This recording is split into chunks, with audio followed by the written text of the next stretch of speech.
The grand finals are upon us here for the Boston Major. It has taken us a whole lot of games of Dota. 16 teams down to just 4. The semis and the grand finals are going to be going down on the very stage here in the Wang Theatre across the course of the day. Before we do start talking about our final day of the Boston Major, we have to take a moment and take a deep breath and recap how we got to this point in time, because some very exciting and some very surprising results did go down in those quarterfinals. Let's take a look, and then we'll get into our final day. Previously on the Boston Major.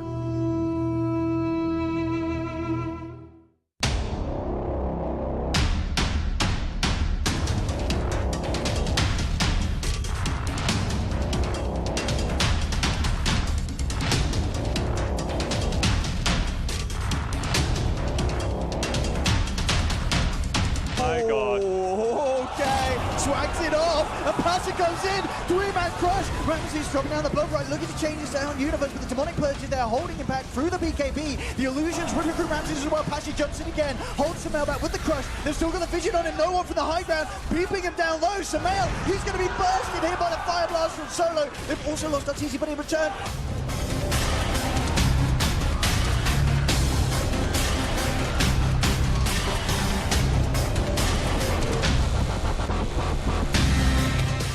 perfectly around those Starstorm bursts. They want to perhaps run into EG. Solo on the front lines. The gem is on Pasha's ladder. Oh, no, they're leaning in, doing huge amounts of damage here. Arteezy will jump forward with the Starstorm burst. Pasha gets the crush onto Grit, and here we go onto No One. Samael moving forward. Samael kind of questioning his decision to move in, but no, he's got the damage, but he's been doomed up. No One turns. Aegis is popped, but Samael's life is popped as well. Ramsey trying to chase down for more, held back by the demonic purge of Grit. There'll be a buyback from Samael. Pasha coming in with the crush onto Arteezy. The damage from No One taking down Artor. He's got a double. He'll turn towards Universe. Universe is going to get popped as well. They've found massive kills here. Buybacks are coming out from the side of EG to hold. No One surrounded and taken down, though. EG on the defense, and they will do it successfully so.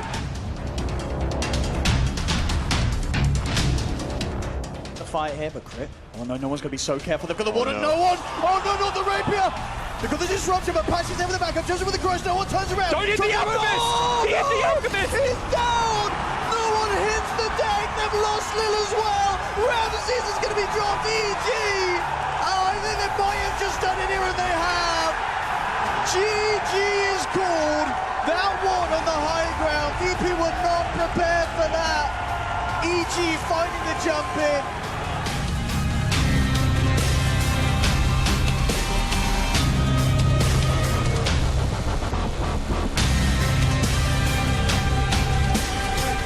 Not expend the actual buyback. Afu again jumps in, found the Invoker, the duel is on, and Anna is down! It's a dieback right now for OG's Invoker.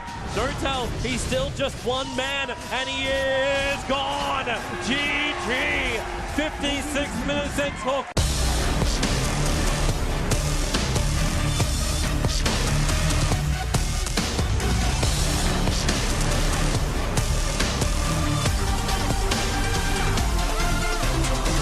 Someone from OG to get him too close. Now Anna starts to stun, finds the plug and almost kills him straight away. But then you've got the duel with the blade mail up. Kangaroo can't actually do any damage. Anna's just so damn tanky. WG, they're losing too many people. The mass buybacks are on their way. And they call GG. WG will admit defeat in the face of OG, who advance themselves forward. Look at that smile on Notel. It's happening again. Two-time major winners.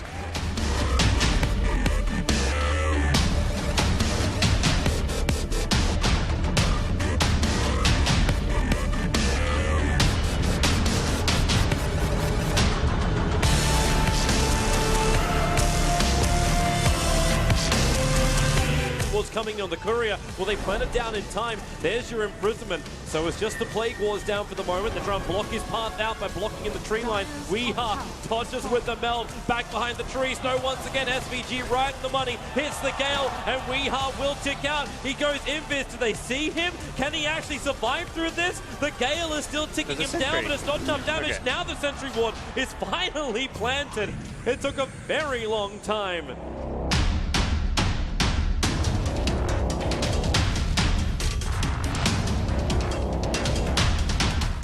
Feet could just reads the maneuver, and Weeha will see how much damage he's got. Chemical Rage is on cooldown for the moment, but Concoction will hit, and Timbersaw, there's no way he can't survive it.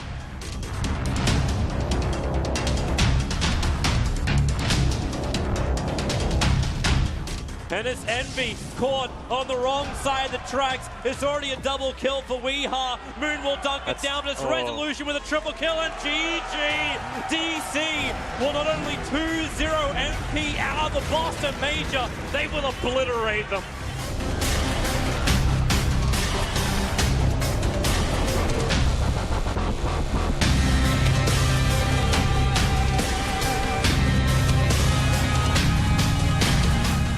Pinches of damage. Oh, they actually just swap back, but that was a miscommunication. Now he's actually going to jump forward. He gets Black Hole though. They may have the damage with the Juggernaut on the slash and the epicenter on all goes to killing Madara. He goes for Xiao Wei, but he can't get him.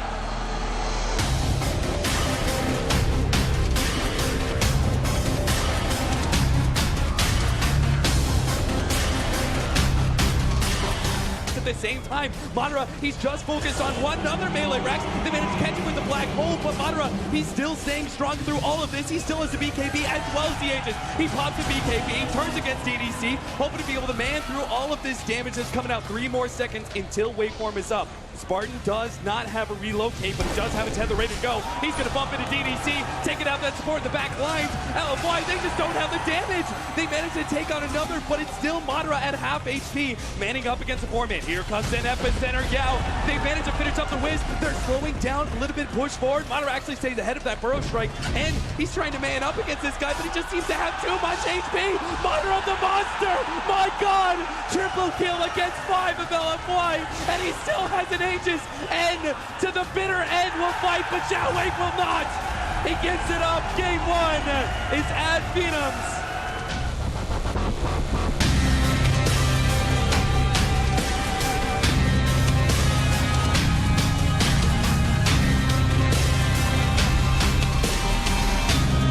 Maybe next time, jump forward. They finish off now. A push forward. Super stuck in the trees. Is it penalties down? LFY are gone.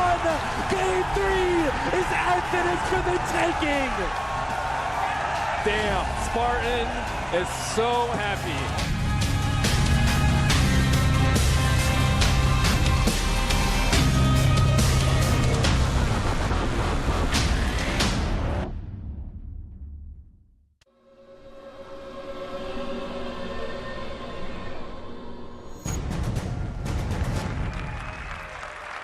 It's come down to this, indeed, one final day of play in the $3 million major.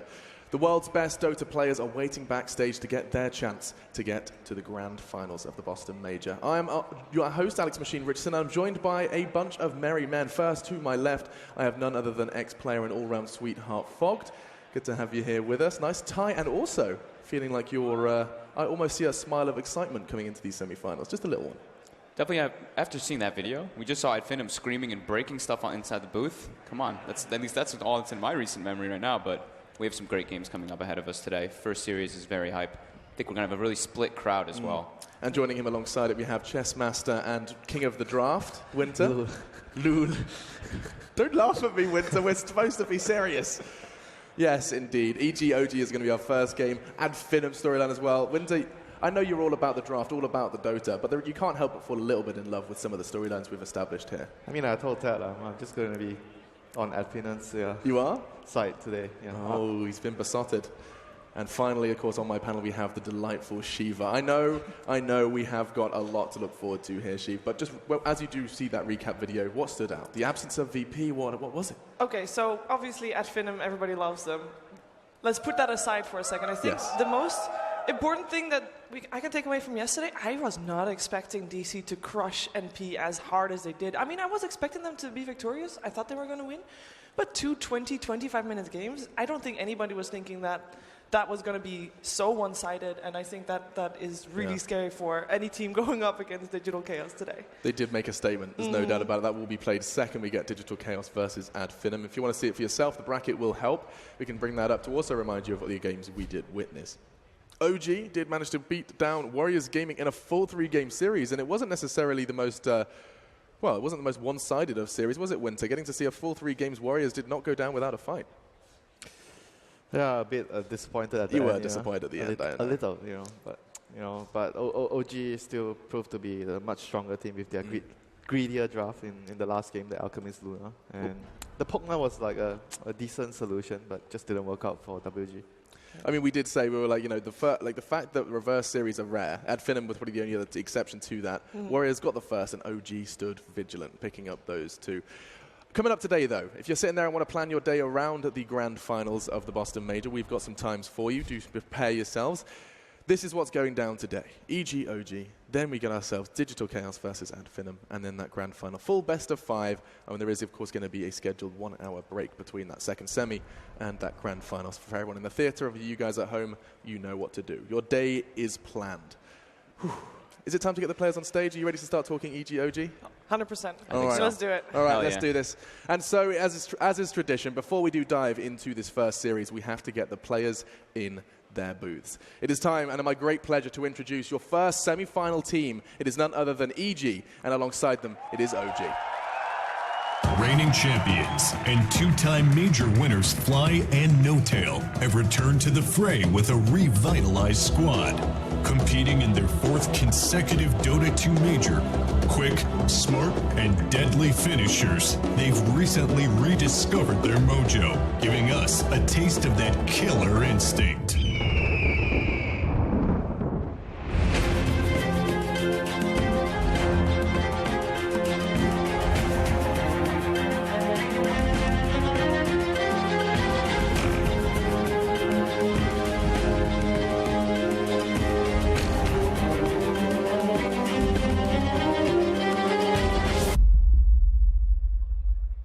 Welcome on stage, OG.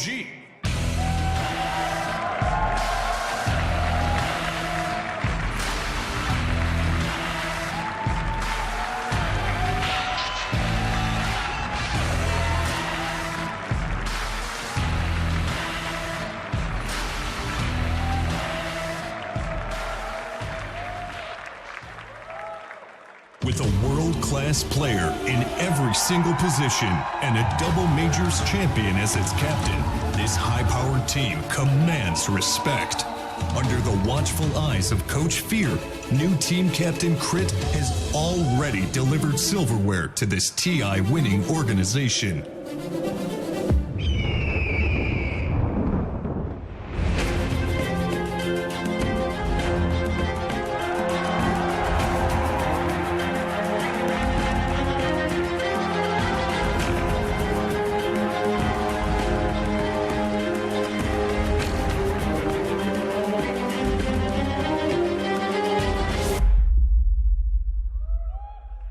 Welcome on stage, Evil Geniuses.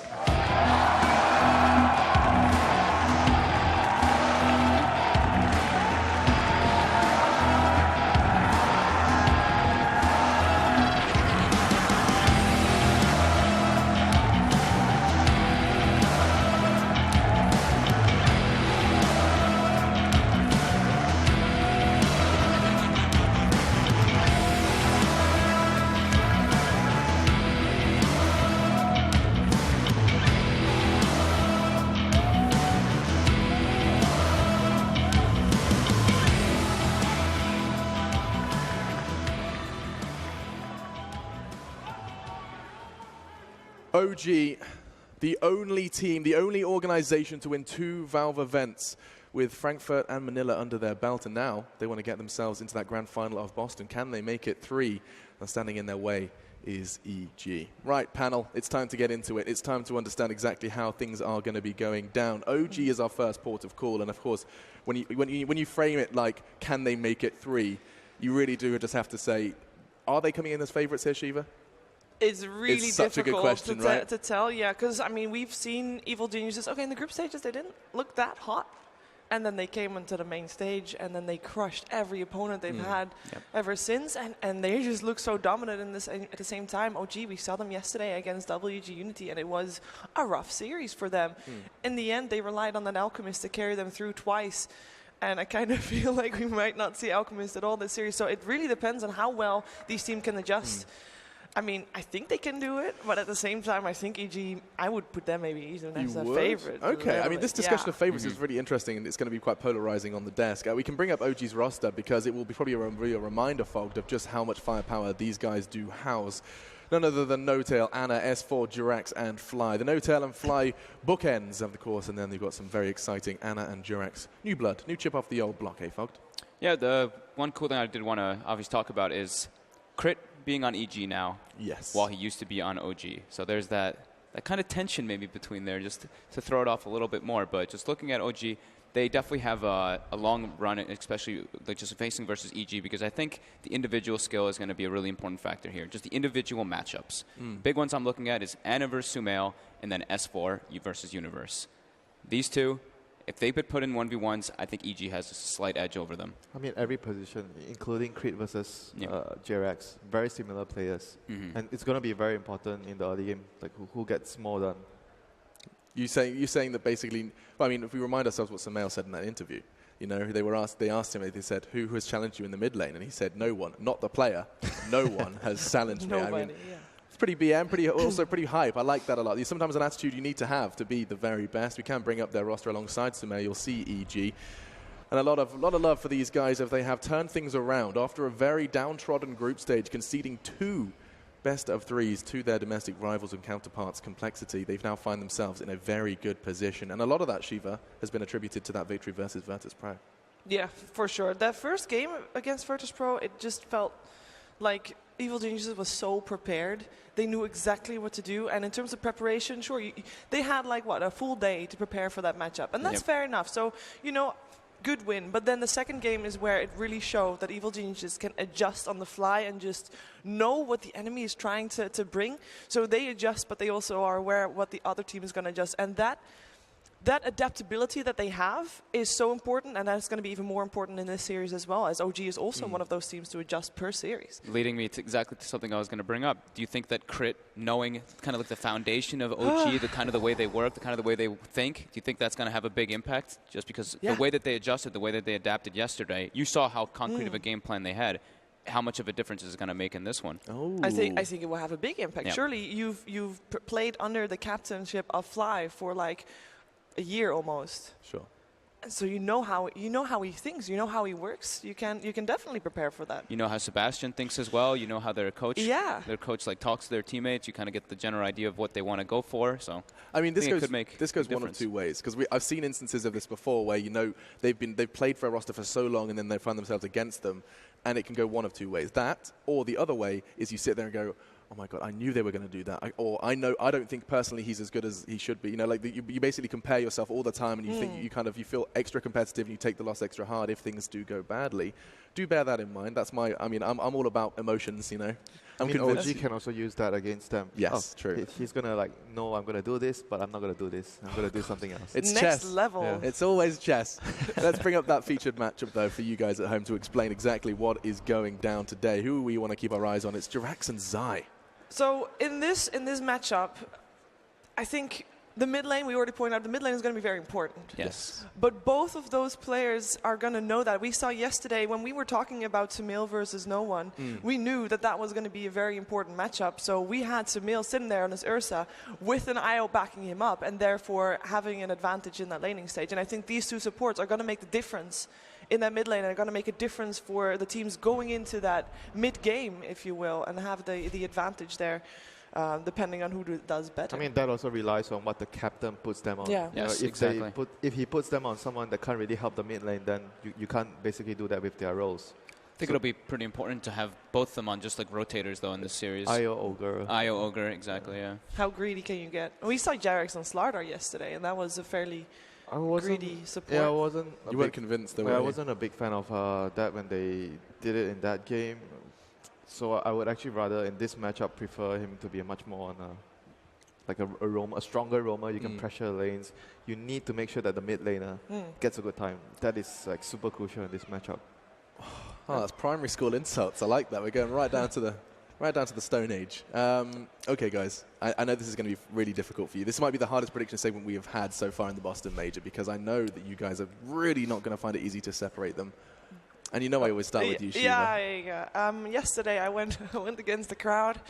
I think I've learned from my mistakes, guys. I'm going for EG. I think they're going to have what it takes here to make it to the grand finals. Giving it to EG. And if I throw it over to you, Winter, what about you? Yeah, I agree with you. I think EG is the slight favorite here in this matchup. I'm going with EG as well. Okay, slight favor. They're giving him the edge. 2 for EG. And hang on a second. Hey, you're no stranger to EG. Fogged, what have you got? Always comes down to me. Always. Now I have to make the crowd unhappy, right? Do it. No, they're ready. They're ready. No, I'm gonna have to go with EG as well. I just think that they showed really good adapting, like Shiva was mentioning in yesterday's series, and I think them having a little bit of background knowledge, and they had a whole day to prep and watch OG after they played. So yeah, I'm gonna have to go EG 2-0. Alex has a plan here, you know. Looking at him, he's like, Bro, he's chilling. Okay, so despite EG beating a very good-looking Virtus Pro in 19 minutes yesterday, I understand that is hypey. Hypey? I'm going for OG. I'm taking OG, and the reason for that is because we've seen evidence. Okay, so I'm not allowed to go in the crowd anymore. There's mixed feelings, though. You can hear there were so many signs in the crowd. I've seen for some OG as well. signs. Look at There that. they Look are. at that. Dream the OG green. dream. It's definitely a pretty split crowd. Yeah. But yes, they're definitely. I mean, there's been no shortage of fantastic Dota from OG. We saw them top their group. We've seen them walk through MVP Phoenix, of course, an invited team. Yes, I'm going to be backing that one up and taking it to OG. I mean, you guys have already highlighted that this is like what would you give if I asked you to give me percentages? I mean, it's probably 60-40. Yeah, 55-45. Very I would say close. 55-45. Very close. Yeah. okay. I mean, we have got the beauty of social media predictions as well. I'm sure we'll be able to bring them up at some point just to see what the community is saying. And okay, you said 65-35. That is 60, a little 40? bit more Yeah, one-sided than I would think. Still pretty. But there is a little bit of popularity contest in that as well. Evil Geniuses. Yes. I think you don't agree. The It's Evil Geniuses. close. S4 is living Twitch chat, isn't he? Those guys used to be in there. No Tail True. too. He's the flower. You're forgetting about one secret weapon that EG has, and that's Arteezy. Yeah. Yeah. So I think he's got Twitch chat on his side. I think if definitely you're basing it on yesterday's performance, I think EG played a lot better than OG. They were much more solid. OG looked like they almost lost to WG in some parts of the game. So What were their shortcomings versus Warriors Gaming, if you can remember? I think the first game in particular, their lanes were really, really weak. And in the following games, they tried to play a bit greedy, and WG, because maybe a bit severe lack of experience compared to their opponents, they were able to punish certain amount of greed that OG did. But maybe against EG, they might not be able to get away with the greed. And I mean, this turnaround from EG, I think, you know, the big statement that we are basing a lot of these predictions on, a lot of this excitement on, has to be, folks, the fact that it's not only was it VP result, we also got to see EG versus none other than Wings Gaming. I mean, literally, you take the TI winners down, who haven't changed their roster, you then proceed to take Virtus Pro down, who a lot of people had, even in their number one slot of their fantasy. These two huge results have really influenced your prediction here. Yeah, I think Winter put it perfectly. I think EG just looked like they played better than OG did yesterday, and I think it could have an impact on it today as well. At the same time, we kept saying Evil Geniuses, they said it themselves as well, that they perform better against better teams. Is that a case? In this case, some might say that OG has had the easier bracket. Now, Easier? the less difficult. Okay, fine. Right? Less difficult. That makes it better. Less Makes it a difficult little means bit better. easy, I I mean, think. They beat MVP. MVP wasn't looking too strong. They were Yes. first seed going up against a fourth seed. MVP was a fourth seed for a reason. Warrior Gaming Unity. It was not the strongest team here at this tournament either. Not one that people were looking up to, like that's a team to really keep an eye on. Sure. So maybe OG also just needs that monster to compete against, and then they also will bring out the best in them. You don't agree? Not feeling it. Literally just kind of like, Going like, yeah. maybe. Maybe. I mean, it's a valid point. Like some teams, it takes someone that, we don't want to lose to those guys. I don't want to lose to Alex's team, so I'm gonna try really hard. I'm gonna bring out the best. I mean, it's not something we can measure, but it is something that you'll definitely feel in this theatre, in the Wang Theatre, as this semi-final does begin. Before it does so, though, we're going to be getting a question from you guys over in social media land. It's a real place. I've been there. At least it's no Social longer the media, that's better. stratosphere. That's better than Stratosphere. Yes. Yeah, it's from Ad. He says, does the first semi-final winner have an advantage going into the finals? I'm glad I'm actually so happy someone got this in. question, because I actually wanted to discuss it just with all of us. Like, how do we feel about having this many series in the final day? We have the first, they obviously have to play a game in the beginning in the morning. then they have to watch the next series, and then they have to go all the way, wait all the way until later on in the afternoon. Do you think it's going to get them tired? So you were going to suggest that the first semi-final has a disadvantage. Others would suggest the second. There's a little bit of both. Yeah, I on, think right? it goes both ways. So, for people that don't know this, you already mentioned it, Alex, there's going to be a 1 hour break in between the second semifinals and the grand final. So you do have that 1 hour to prepare. And I think no matter if if the teams are playing right here, but also at the same time, we're going to have DC and Adfinum watching this series. So they're going to be prepared for that. Yeah. And then the winner of this series will obviously also study the next series. I think that in that regard is fairly even. They'll both be awake, you know, no naps in between. And I think it's going to be not really a disadvantage for any of the teams. Maybe a little bit of both, and therefore it evens out. Depends on preference, though. sense. Maybe some people prefer to not have that huge break in between because you have to watch the games. They're not, you know, in the zone anymore. And some players prefer to, you know, I want to break after maybe the game was really long. Or I just want to chill, watch the games. Interesting. So you would much rather play a full, tiring 3-game series and then proceed to play a best of 5? Yeah, for me, I would prefer that because it keeps me warm. It keeps me warm, so I rather do that. So from the two players, you feel like that's where you'd rather be, and then from the two losers on the end, we'd rather be the other one. We'd rather study our opponents, you know? We'd rather do our homework, Shiva, and get success that way. I mean, you got the talented people and the hardworking people. Hey, we'll take there it. You go. I mean, they have a coach. That's what the coach is, you know, trained to do that. So Makes big but difference. both teams have a coach. Actually, all apart from Adfinum here have a coach. They have a. Don't I they think have they have a coach. They have a stats guy. They have a Stats coach. Yeah. So it's So he definitely helps. it's Mad and Fear. And Fear, yeah. In this case, yes. Yeah. Okay, for OG and EG. We've got one more question for you before we do continue to talk about coaches, because I am such a sucker for that discussion. It's going to be Sinistram. He says, Rubik or Invoker? Which one is greater Magus? Grand Magus. Well, that's Rubik actually calls himself the Grand Magus. So I guess he's kind of stated his claim. And in a way, Rubik takes way more spells because he knows how to cast them all. Why are you laughing at me? Winter's giggling. I just wanted to look up what Magus really entails. I'm looking it up it's on a wizard. Google. It's a wizard. Did you Google the definition of a Magus? Come on. Come on, it's a wizard. Magus. Well, that's not what Google says. Okay, what does Google say? A member of the Zoroastrian priestly caste of the Medes and Persians. Sure. Uh-huh. So it's Rubik. So I just Googled it as well, right, Fog? Just What'd you get, yeah. And also, there's a second definition. It's a lot easier. You ready for this? A sorcerer. There you go, a wizard. Where's that one? That's a little Oh, better, yeah, isn't right it? there. One of the Magi. So who's the bigger wizard? I think it's Rubik because he knows all the spells. But he's a thief. Well, steals. if it would be a thief, well, no, if you steal something, that means the other person doesn't have it anymore, and he'll still have his spell as well. So he's, what, borrowing? Copying. Copy. He copies it for a limited amount of time. Yeah, so it means the other guy is better than him. But 'Cause he he needs can to copy copy the more. other guy. The other people can't copy spells. But Invoker can have two at the same time. He doesn't need to copy.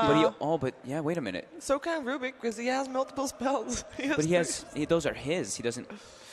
Come I on, think that's Alex, a hard what do one. you think? I think that's a hard one. Alex, you have to be the decider. I think it's obviously Rubik. Thank you. What? That's wrong. Look at that. Just kidding. Some love for our production. PGL. Like getting their own they deserve sign. all the love that they're getting. Yeah, absolutely. I just Smooth as butter. want to say something. Vlad is actually more funny than Alex. Yes, our producer. you may have met him from the little video Slacks did. Yeah, but he's a dank memer. He is, and he's always in our ears. Sometimes I feel like I'm going mad, but it is just Vlad. Oh, I can't stop. Thanks for the resident PGL fan. That's coming in from. Oh, PGL. I see what you did there. All right, tooting your own horn a little bit now. Stop it. That's not a question. Let's go ahead and start talking draft, guys, because Okay. I want to make sure we have every single second necessary. Yes. This match, Alchemist banned, both like on the first ban phase, because we have seen Sumail on the Alchemist, we have seen Anna on the Alchemist. Both are absolutely dominant with it. Both don't really seem to care if it goes late or early because they can deal with both. And I kind of feel like that's kind of the It's a cute sign. I like that. It's a disaster. I love how much effort has gone into all of these signs. It's amazing. So I mean, much do you love. see the glittery round? Yeah. That's that eye for detail is good there. But Alchemist, guys, I think it's gonna get through. I I don't think it's gonna It might be. be like no dollar because both teams like they're gonna do this or they're gonna do this and then in the end, no one picks the hero. Like the group stage, everyone was picking Ogre, and then when it came to the main stage, it wasn't really picked every game. I was going to say Wisp is probably going to be one of the more... Wisp and Earth Spirit are probably going to be the more contested heroes between these two. Obviously with Crit, Earth Spirit, and with Jarex is the two pretty much iconic names of the hero. They're not banned out in the first two. They're like very mirror-made, you know, for each other. They both play like very similar heroes. They play the same way. Well, I mean, that's kind of like an expected one there, I guess. Any other heroes that come to mind that are like in high contention here, apart from the Earth Spirit in the IO? Bat Rider. Shadow Demon. Shadow Demon. Just like the usual Shadow Demon, Luna. Both are not really of the Shadow Demon. I think Axe is another one. What do you think about Warlock as well? Like Warlock is sometimes picked by EG, but OG tend to, like from the previous series, they tend to prefer to pick it. I think OG likes Warlock more. Yeah, probably they like it more than EG. Yeah. So this series, thank you for banning Alchemist. They did ban it. Okay. Wrong game, guys. Wrong game. Thank you. So Shadow Demon still available. I'm glad to see Alchemist go. I mean, let's not forget that one of the big kind of praises we hailed towards EG was that they were finishing, OG, they were finishing games with Alchemist quickly. I mean, we always said it was going to go late game, and they finished 2 sub-40-minute games with Alchemist. That was where he's only slow for the first 50 minutes. After that, the hero picks up the pace a lot. And right now, OG are taking a long time because they are deciding whether we go for the Shadow Demon or the Warlock. Yep. I think 2 of these teams deem Warlock as a counter towards Shadow Demon because of how you work against the hero. Fatal Bonds can deal with the illusions, and you have the Rock to stop him from disrupting his teammate in the team fights. Yeah. So OG is known for going for defensive supports. Not always 2. We saw Jarex obviously yesterday on the Slaughter, but normally they go for 2 fairly defensive supports. That's mainly Fly on the defensive support. We actually overlooked it. That's right. OG always first picks the Naga for no tail. So that does get through. Yes. So now Shadow Demon, Mirana. Okay. That was really quick. They might have already anticipated that Naga. I mean, this goes back to yesterday. Evil Geniuses knew exactly what VP was going to do. Do you guys know by any chance if there's a support? Okay, maybe not with the Kotal. There's no way. There's very unlikely that the Naga is going to be support anymore. OG, I think, almost always exclusively runs it on no tail. Yeah. So it's not a flexible pick for them. Okay. You can keep it in the back of your mind, but generally it is. Yeah. Yeah, it is no tail. But the speed by which EG did respond in that draft does get, it does basically beg the question. They knew that was coming. They almost. We might see like some anti-mage here from EG. Morphling or anti-mage. Yeah, anti-mage or Morphling. Those 2 carries are very good against Naga, and RTZ likes to play both of the heroes. Do you think they could still go for a Luna? I don't see. But Luna is like a timing push, If you pick Luna, it means that you want to deal damage to the base at a certain amount of time, like around minute 30. You want to break at least one side of Rax. Shadow Demon does enable you to open it up a little bit more. I think if they go Luna, they probably have to go something like a DK mid, like to force the push. Like if you go for like Morphing AM, it's like much easier to draft. I think those are the more 2 ones. I think we'll probably see OG ban one of the 2, if not both of them, in the 3rd, 4th, because we saw them do that at the Summit. It was like EG showed their card one of the games, and then I think multiple games versus like Wings versus OG, everybody was just banning out the anti-mage Morphling in the 3rd, 4th versus them. Yeah, so we see the Juggernaut ban from EG, so that gives away very important information to OG. It means that EG are not going to try to push because Juggernaut is very good against the Kotal. If you ever want to push against Kotal, you want to have the healing ward. And OG seeing that ban, they take out the AM because if you're not trying to push, you're going to try to play late game.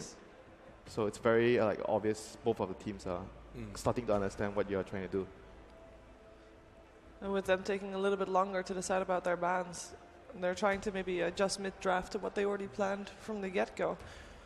They are thinking about replacements right now because when they see OG take out the AM, they are immediately probably thinking, oh, there's still a Morphling, but they might still ban out the Morphling. Yep. So what do we go? What if Morphling is also banned out? They ban out the LC, obviously the illusion clear, and it's actually been doing pretty decent, even though it's been painting like picked first 2, which I don't think any of us could have predicted in a couple extra series. It's had a quite high win rate here. It's like 70% or something on the main stage. Teams have been rating the hero very highly though. So if the Morph indeed is the last ban here, we still have the Luna and the Drow Ranger for Evil Geniuses. Not a huge fan of the Drow Ranger versus Naga Siren. You're on too much of like a window. But you do have to push though. If you don't have good late game against Naga, you're not going to want to go to late game, so you have to push even if you don't like it. Like a Drow, Luna, maybe a TB, like something like that to push down. Terrorblade. We've seen a few Terrorblades, only last pick though. It's a great response to Alchemist in that kind of essence, because you hit your timing faster. They are using a lot of that reserve time. Yeah, it's like a very big decision here. Do you Right. want to ban the morphling, or are you ready to deal with the morphling and you rather So not? that's what's happening now, is they're saying, what can we do if they go Yeah, morph? they're thinking Pretty much. about what the enemy can do to win the game. It's either they go late or we want to ban early game hero so they can't pressure us It's too gone. much. Yeah, and they get rid of it. The most annoying one. We've seen some really big morphlings, haven't we, here on the main Yes. stage? Yeah, from think- Adfinum. Ad Finum, especially with Madara. EG could go for something like a Clockwork if they like it. It's obviously Yeah, very good Clockwork. versus the Coddle. You can find the Naga Siren as well with your rockets, able to isolate him in a You kind of can't way. cast your ultimate if you get caught in the cogs plus battery. Yeah, you can't cast your ult. It stops you. Obviously, with the battery assault, you can't That's a really great cast pick. anything. So far, Universe is not countered at all. At least not that much by OG. He can pick still Darkseer, Clockwork, still in Sand King is still in the pool as well. In terms of offlaners, it's wide open. Isn't yeah, it still Clockwork, is very open. isn't Clockwork Clockwork- one of Universe's like most popular picks as well? Yeah, It's like they have second Clockwork favorite. plus Mirana, so there's a lot of synergy with the current heroes. I like that pick a lot here for EG. And it allows your other two cores to take a lot from the map, because you don't take much resource as a Clockwork. Yeah, and you can really mess with the supports as well. You keep supports in the lane because Naga Siren, if they do put it short lane, which we're assuming OG will, since it's going to be No-Tail playing it, you have to help him versus a Clockwork, because if he's just left alone, Clockwork can get way too much. So we'll see what they want to go for, because it's either they go for that or they go for some heavy team fight, some like It's the Nyx Darkseer or Assassin. Spirit. Okay. Go Nyx. Still pretty That good. also leaves Lifestealer is still in if you want to have him as a vessel for some early aggression. If you want to try and find the real Naga Siren, Yeah. that's a good The way to carapace do is it. very good against the Naga and the Koto. Mm-hmm. And that would be a Universe hero. Yeah, I was gonna ask, ask you guys. When they run Naga, they mostly just run him like in the safe lane, right? They don't run him mid. Normally, yeah. Normally, yes. Normally. Yeah, the lanes will be easy to guess for EG right now because Naga is usually a hero that's quite flexible in the lane. You can go safe lane, you can go mid. But if you are only doing him in the safe lane, then the enemy team has an easier time You can to build around that. Yeah, to build around that, to plan against that. That might be an issue. One of the more popular picks and more successful picks of the Boston Major has been Mirana. Yeah. 65% win rate. Rubik as well, pretty high pick rate. Could be picked by OG, Rubik Koto. They really like the dual hero combination with the Naga. Yeah. They go for the Clockwork themselves. Ooh, a bit of a take deny it. pick there as well. S4 is really a really strong Clockwork player.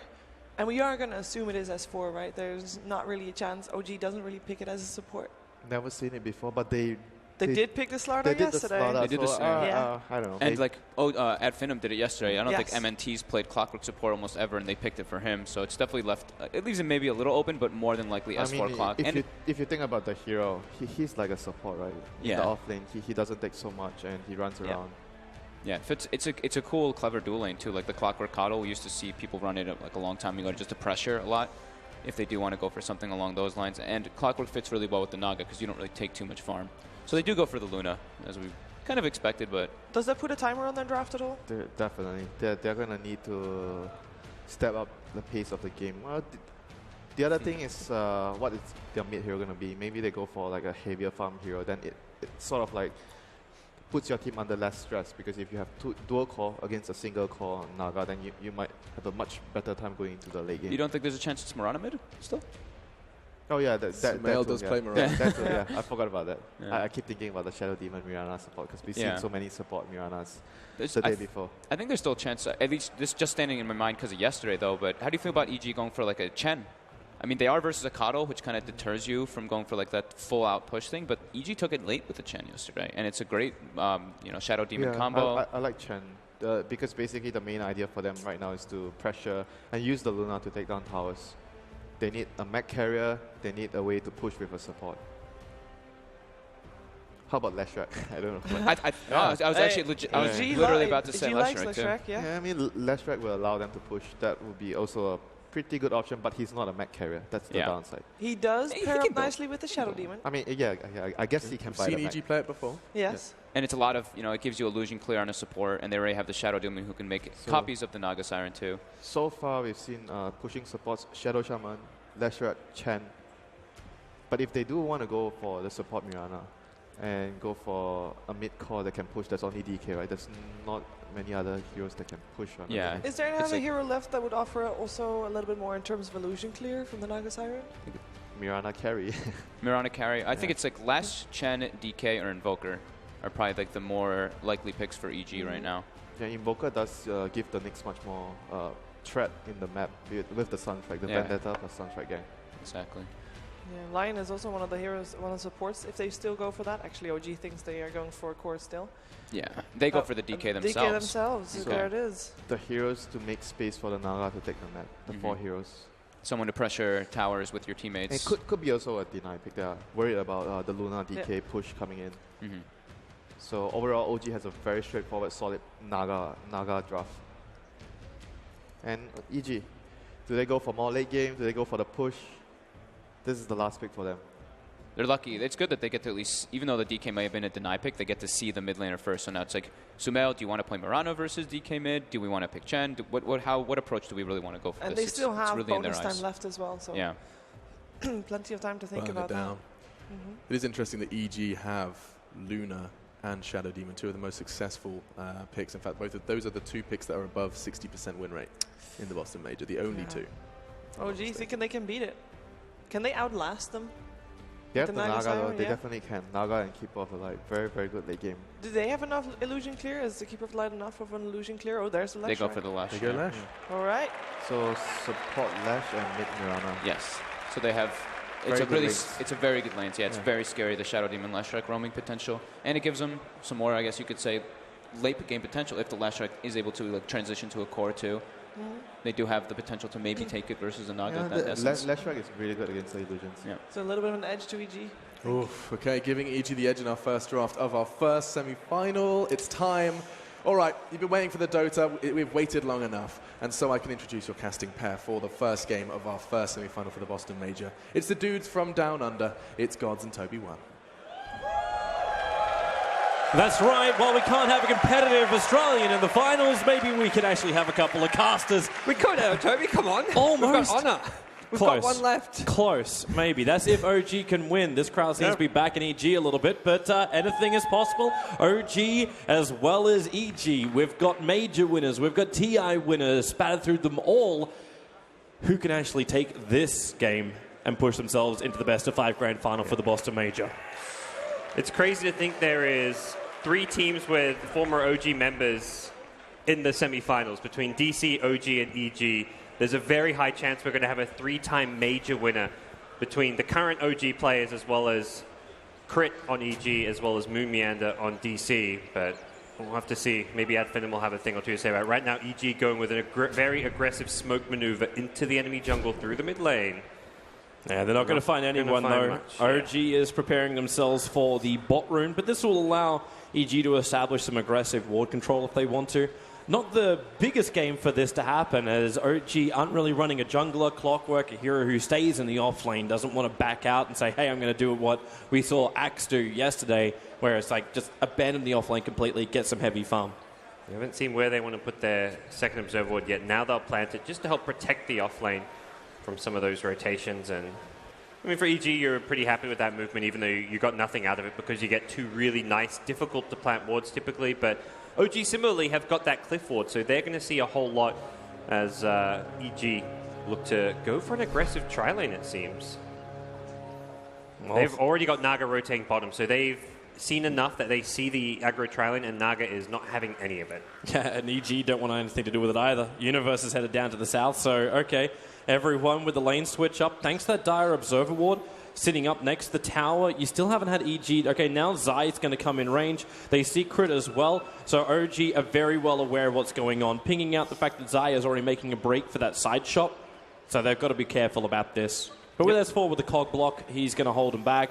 And it's a nice lane. Fly and S4 together, this Keeper of the Light plus Clockwork, very difficult to engage on, and you might take a lot of harassment to do so. That's the big thing. Having Coddle against the tri-lane is really nice because you can hit 3 heroes with Illuminate. So you can't get too aggressive on S4 because you'll just take a lot of harass. And Rubik is enough to help support No-Tail down bottom. He can help just put enough pressure onto the Universe Nyx Assassin that No-Tail should get relative free farm down here. This is also a beautiful lane. Notel, when he plays this Naga, he's done it before, and I was waiting for it to happen in the draft where we saw like the OG Pudge come in combination. They've done it with combination with the Clockwork. And Notel, when he would run it in that scenario, was always this great zone to go for exactly the same item build he's gone here, and he just moves in, riptides out the hero, and just that zones out the offlaner. Now, in this case, he's got a Rubik behind him, so he's already able to zone out the offlaner, give Jirax a little bit more space, but with the pull over that Jirax has done, this is just giving all the free farm on the bottom lane to Notel. Yeah, it's a nice play to try and deny farm and XP from Universe. He'll get the split XP with the neutrals when he comes in, but Notel able to farm pretty well under his tower, already picks up the Quelling Blade. Mid lane, though, it's the 1v1, the Sumail versus Honor matchup. Sumail with the CS advantage has gone for the first item, Bassi, which makes it kind of tough for the DK to last hit. DK, no Quelling Blade, is going to go for the Bottle Rush. So he's just going to be relying on the Breathe Fire as far as this lane goes. Yeah, first little rotation of Zai hovering around the mid lane. Now, this wasn't properly scouted out until now, as Fly came down for the 2-minute rune. Zai is just going to harass the Keeper of the Light away. But this gives a warning to the DK. Oh, Sumail could be in trouble. An Invis rune from Jerax. This has not been scouted. They do know it was the actual rune down bottom, so Sumail probably being told, like, watch out for the haste, the Invis, some kind of high impact Courier rune. snipe. Zai, is he going to get there in time? The Courier turned for a split second. It's got the bottle on it. Zai able to take it. Jirax coming behind it, and then on the bottom lane as well. Top lane Clockwork is the first blood that EG will claim. Not only a Courier snipe, but you also lose the Clockwork. What a start for EG. Always, you feel like as a DK mid and you go for that bottle rush, you have to bottle crow. Like, you're against a range hero, you're being constantly harassed. Your way to CS is through the Breathe Fire spam. So you're like, all right, I've got a bottle crow, that's what DK does in mid lane, but losing your bottle because of how reliant you are about it can absolutely cripple you. And now this is going to be a pretty big period of time where Honor does not have the bottle at mid. And they are going to, censor what was just put on the screen. Sumail, got to be careful right now. His Breathe Fire's on up with the Fade Bolt, just had level 4. So the leap away on low life. Zai turns, going to get the stun into Ana, combining up with the arrow. That's a big stun. Sumail has level 2 Starfall. There should be enough damage, or will it? Ana, back to the tower. They missed up here as well. And Sumail, now Jirax picks him up. Fade Bolt to bubble. It's only level 1. The damage is enough with the bounce out. Jirax playing it perfectly, and EG, well, the luck was there to get some early first bloods, but they just kept missing. I want to say they had both heroes miss uphill there. That's what it looked like, at least. Perhaps it was the damage block from the high armor and the stout shield on one of them, but that was some very fortunate stuff for Honor, not going down there and turning it around with Rubik picking up the kill. He needed something like that. Like, the Courier is going to be back up in 1 minute, so he'll have his bottle back at that point. But this has given him, like, room to breathe. Absolutely. And for OG, you're kind of happy with all this like chaotic stuff happening in mid and top lane if the Notel Naga is being ignored. And that's been the case so far, and that is about to change. Yeah, the smoke maneuver is SD as well as Lashrak coming in. Notel's got no mana. Like, his PMS will not protect him from this. Jirax, he's got enough mana for at least one Telekinesis or Fade Bolt, and he's going to have to make the choice. There's already Disruption, Catcher, Universe. Oh, he misses the stun! He didn't hit Notel at the right time, and the Split Earth misses! EG, a couple of things go wrong, and OG get out jail free card. Yikes. That perhaps first game of the day, still waking up. That was one of the snippets I heard from them going in to play the first match of the day yesterday. They're like, man, we play at like 60% when we're playing. They said like everyone plays at 60% of full potential in that first game of the day. Well, we better make sure this whole series goes to 3. Yeah, I mean, that's the thing. These games are just going to get better game by game as the teams fully wake up, but you can't be making those kind of mistakes sometimes. It could be very costly if Notel stays alive. Doesn't even take damage, so it's not even like they send him back to base. He's still sitting down here, able to farm with his illusions, potentially even his hero once he feels it's safe that the supports are gone. This is an off-lane farming Naga Siren. This is very problematic when you're able to get that early level 6 EG's initiation and that aggressive maneuver you're looking for with the SD and Lashrak. It may just not come to fruition. Mid lane, Jirax, there's your pick up over on Mirana, dragging it back with a Dragon Tail stun. The leap, he doesn't even get up the hill. Jirax able to Fade Bolt him down. So OG now is Jirax. You've got to respect his rotations. That's Jirax in a nutshell. He is the best ganking 4-position support out there, hands down. He makes these plays happen. he does on here is that you can kind of roam and gank on Rubik, but you don't expect to be able to gank a mid-Mirana. This is not like a 2-hero combo that you normally expect to find that kill, but the DK Rubik bring her down for a second time now, and Sumail is going to be perhaps getting a bit tilted almost after the 2 ganks coming his way, especially with those uphill misses earlier. This early game, to me, favoring OG a bit. Nyx is top of the CS. The CS-wise, it's not amazing for OG. It's just the fact they're getting away with the Naga farming in the off lane. The DK mid, his lane's been salvaged despite the bottle snipe. And if anything, that courier snipe is what's given EG what they need out of this earlier game. Should fly to the fact like Arteezy bailed off that top lane. There was a small moment where S4 almost came in range to lock him inside Cogs with a level 3 battery assault. And I think Arturo probably realized he's completely alone on that top just because they rotated down the SD as well as Lesh earlier on. So Illuminate going to go to work. Universe by Carapace returns to the Keeper of the Light. But this is the same combination we saw from OG yesterday. Having both the high level up in Fate Bolt as well as Illuminate, the creep waves don't stand a chance. They get melted so quickly, and without that Chen pickup that the panel as well as yourself was looking for, EG don't have that early sustained push. Yeah, they have got Universe up at 6, so perhaps the plan is going to be try and snipe some of those annoying backline supports, the Coddle, the Rubik. If you can get a pick off using the Vendetta. Jirax. He's seen him though with the Dire Ward, so he has pretty good intel as far as what's going on here.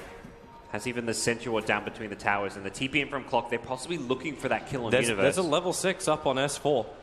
They're hoping that he would just Vendetta in and try and counter-initiate using the Clockwork Hook, and Universe still may go for that play. It's Storm coming back up. S4 potentially could have blind hooked that small little path. Now the Sentry's there. Jirax, well, it starts off with a disruption on Universe, in fact, not on Jirax. That's the 60%. Everyone missing their spells. Crit, he disrupted Universe. He was trying to aggressively disrupt. Universe was also probably going for the Vendetta initiation. Then you missed the hook shot into the ST Illusions. Everything missing, Toby. This is not the crisp play you'd normally expect from these teams, but it's such a high-pressure game, so tense here. These teams probably thinking this is almost in some way a finals. Nice stun in the middle. This stun's going to connect Sumail as well. The Starfall's there. One charge just can't get off in time. Jirax started his TP, but also TP to the backside of the tower, so couldn't instantly get that telekinesis off. But you are right. There's a couple of things going a little bit wrong, but there's so much pressure. Like OG, everyone expected them to perform really well at TI. Didn't really go that way for them. Now, they are known as the major champions 2 times over. So there's a lot of pressure on them to perform well in EG. The story of this whole Boston Major is them getting better and better as time goes on. Yeah, I mean, that's where we see these teams go for kind of safe strats in that game 1, just trying to test the waters. I mean, for OG, it's one of those things where you can mis-execute a gank like that, or they were trying to bait the Nyx into the Sentry, and yeah, they mess it up and should have gotten that kill, but they've still got their overall strategy and game plan working. The Naga is farming, has the Arcane Boots, has the max out mirror images, can farm the jungle, can farm the lanes. There hasn't been any real pressure onto Notel, nor does it look like there'll be pressure directly onto him. More likely you see pressure towards towers. EG want to take objectives, use smokes, use the Nyx to go rotate around and find kills. They're much more concerned about gaining control of the map rather than ganking Notel 5-10 times. Well, speaking of those smokes, we do have this maneuver from EG through the Dire jungle. Notel knows he's actually already backing up. This is around that time when you expect the Radiant side to look to that Dire safe lane tower to bring it down. So Notel's positioning is already perfect just to delay the lane out. Yep, and he's farming. He's got his illusions in the jungle, so he just sends those out. He's not getting absolutely nothing while he's tucked away here, but he will poke his nose out soon, which could get scouted by the Radiant Observer Ward. It's a very interesting time to actually bring a Lunar on a rotation.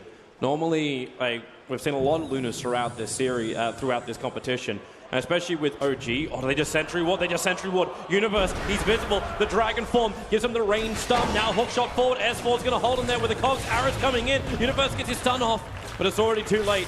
Clockwork will take the kill with the battery assault. And EG wastes a lot of time with 3 big heroes to gain nothing and, in fact, lose. That's the big thing you mentioned, like with Luna not farming and going with the team for those smoke rotations, you really are looking to use the Eclipse. Find the level 4 Lucent Beam Eclipse to kill off a core hero, be it the Naga, the Dragon Knight, or even kill multiple heroes and then transition into a tower off of that. But EG getting jumped on because there's the Sentry Ward there means they're not getting a kill, they're not getting a tower to follow it up. And it is wasted time. It's time where Arteezy could have been farming. That's a bit of a concern for him. He is, well, not too far behind the Naga Siren, but that's going to get worse when the Naga has Radiance. What is good for EG is how farmed Sumail is. Sumail's, despite the 2 deaths, well on top of the net worth chart. As long as he can get to that Aghanim Scepter timing. It's the downside about having the Naga. She's got to hold on to a decent amount of money for now. But this will be a nice injection. The tier 1 tower will fall. It's a level 3 edict. The Naga illusions don't really do a lot. And Notel's not looking to fight anyway. He's going for a 4-0-4 build. If you're thinking of even engaging early on, you want to have 1 point up in Song of the Siren. Fly and G-Rex can keep the creep wave at bay, but that's an easy tier 1 tower for EG. Yeah, but now this game's kind of at a tempo that's EG set, but it's still like feeling all right for OG. Perhaps they're not too pleased with the overall outcome of the mid lane with Honor kind of going down the one time, losing his bottle. He's not farming all too well, but DK's not a hero you need to be doing big things on. We saw it with LFY, with Super, when he played these Dragon Knight games. As long as you get your basic core items, you get your treads, your wand, you get a BKB later, you get a shadow, some kind of initiation item, the Shadow Blade or the Blink, you're going to be okay to do your role as a Dragon Knight. You can set up a fight, you can go in, and then the clockwork follows you up. So just having one of those 2 tools and having enough farm as a DK is all you really need. Well, Universe, you expect him to be rotating around with that Vendetta not happening. Crit is actually looking up, calling out the stacks. It's not going to be too long before OG want to look to farm this, but for now, OG, defense of their tier 1 tower on bottom lane. They're going to trigger off the fortification. And then a Moonlight Shadow. Who are they looking for? It's actually to get on the top lane. Arteezy out of there. But S4 hit the blind hook shot. He had a small bit of time to see him. But the Illuminate, the Sentry Warp, it does the work. And the Luna will fall. Yeah, that's great pickoff for OG when you're killing one of the key heroes of EG. Taking Arteezy down, they do take a bit of damage on this bottom tier 1, but even that's being well defended. And then looking for an initiation on Zai. If they can find him in the tree lines, Anna's going to make his way down. Jirax having that Pulse Nova will give the extra damage, but now, well, they actually have Anna stuck in the tree line. Dire Creep Waves moving in, Universe under the cover of Vendetta, also in the neighborhood, but they drop a Sentry Ward. They see him straight away! OG! I don't know if they realize it. Universe with the Spike Carabas might buy himself a little bit of space, but not enough to survive. S4's Cogs will keep Sumail out this fight as well. And OG's Sentry Wards have been right on the money. They've been game winning. It's ridiculous how they've caught the Nyx Assassin. It's not like they're buying, they're over investing in sentries and they're all across the map. They're just in the right place at the right time, catching Universe above that bottom rune earlier, catching him now at the bottom lane. They should have caught him between the tier 1 and tier 2 tower. They've read Universe's rotations perfectly this game. That is some impressive support play from between Fly and Jerax, making those calls, and S4 hitting some really nice hooks onto that Nyx Assassin on a couple different occasions. You still have the tower advantage going the way of EG. We expect this kind of stuff when you're running, maybe not the Lunar as much, but at least when you're running the track for the early pressure.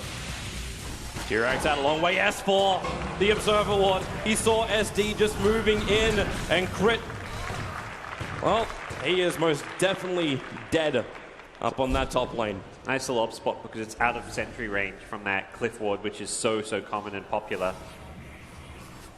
Does give OG another kill going their way. This game is really feeling very OG favored right now, just based on the continuous kills we're seeing out of S4's Clockwork. Farm-wise, it's not a complete disaster for EG.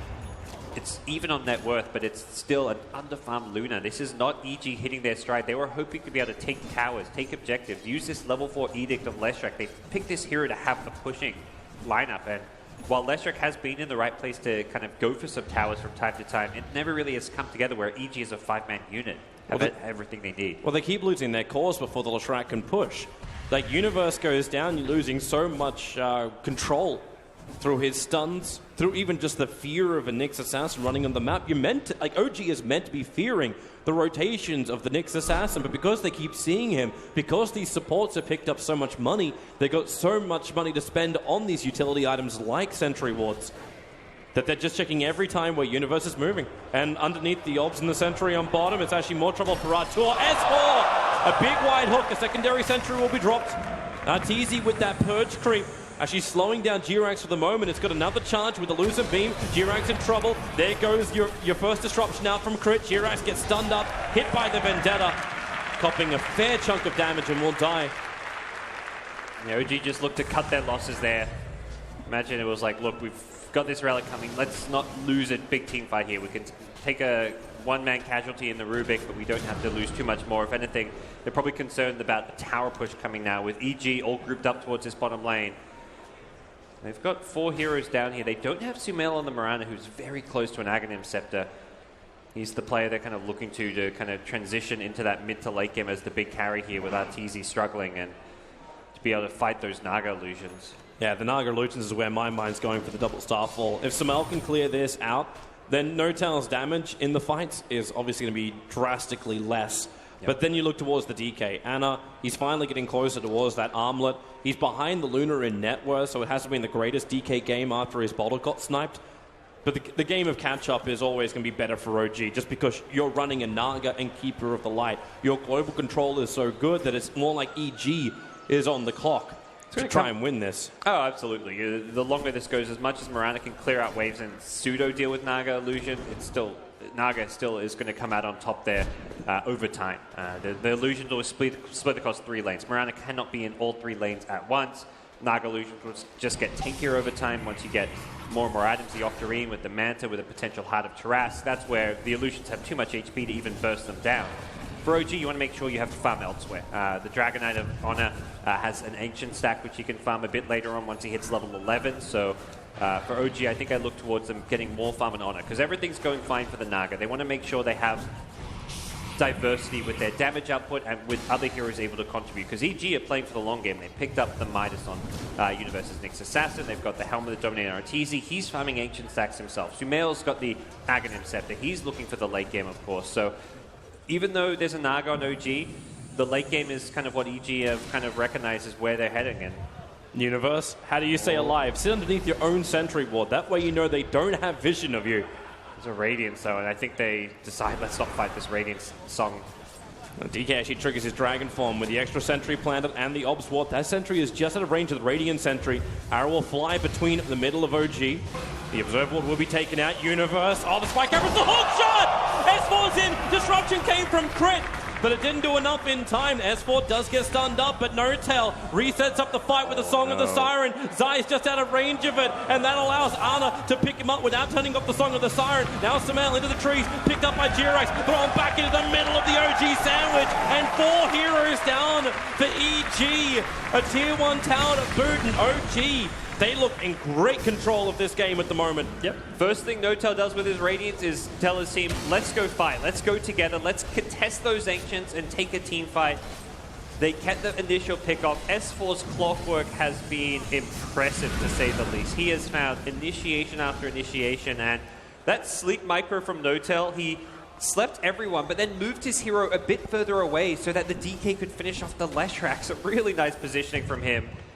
Everything being played out just perfectly by OG in that team fight, and they get themselves the tower. They get a huge chunk of gold going their way. N0tail pulls well ahead in overall farm, and Dragon Knight even looking a lot more competitive with the Luna and Mirana having stayed alive throughout that one as well. EG's grouping up, 5-man smoke. They will move from their tier 2 tower. They were out of range of any of OG's vision. But is this a slip into Roshan? Will OG know about this? Or are they coming for the kills? The Radiant, they scan, they understand that OG is near the Ancients. Fly, well, he might be the sacrificial lamb for OG. A 5-man smoke maneuver. If they take the Ancients as well, it's worth it for EG. Yeah, they feel confident knowing that the sleep is on cooldown. Wait. That's a Vendetta Rubik with a Blink Dagger. Jirax is sitting next to the Ancients with a fresh Blink Dagger. There's no sentries. There's no sentries to scan him out. Well, where's your money anyway? You can't have sentries if you've got no money on your supports. The stack is still not taken. Anna's coming in with his Dragon Form available. Jirax gets hit. Now the blink forward, picking up Arteezy, drags him back. The Ensnare will hold Artur in the middle of the river. But that's a little bit too far to go, and OG will say thank you. You did a little bit of work for us. They'll finish up the Ancient stack. Yeah, they'll get zoned by the Radiant Illusions. All it's going to take is like a bit of Radiance damage and a Riptide to get everyone on EG down to half HP, and yep, that'll get OG the Ancients. It was a Keeper of the Light going down, but that was an EG maneuver that was looking for a bigger kill, that was looking to actually take those Ancients. They didn't find the Naga or DK, they didn't get to steal the Ancients.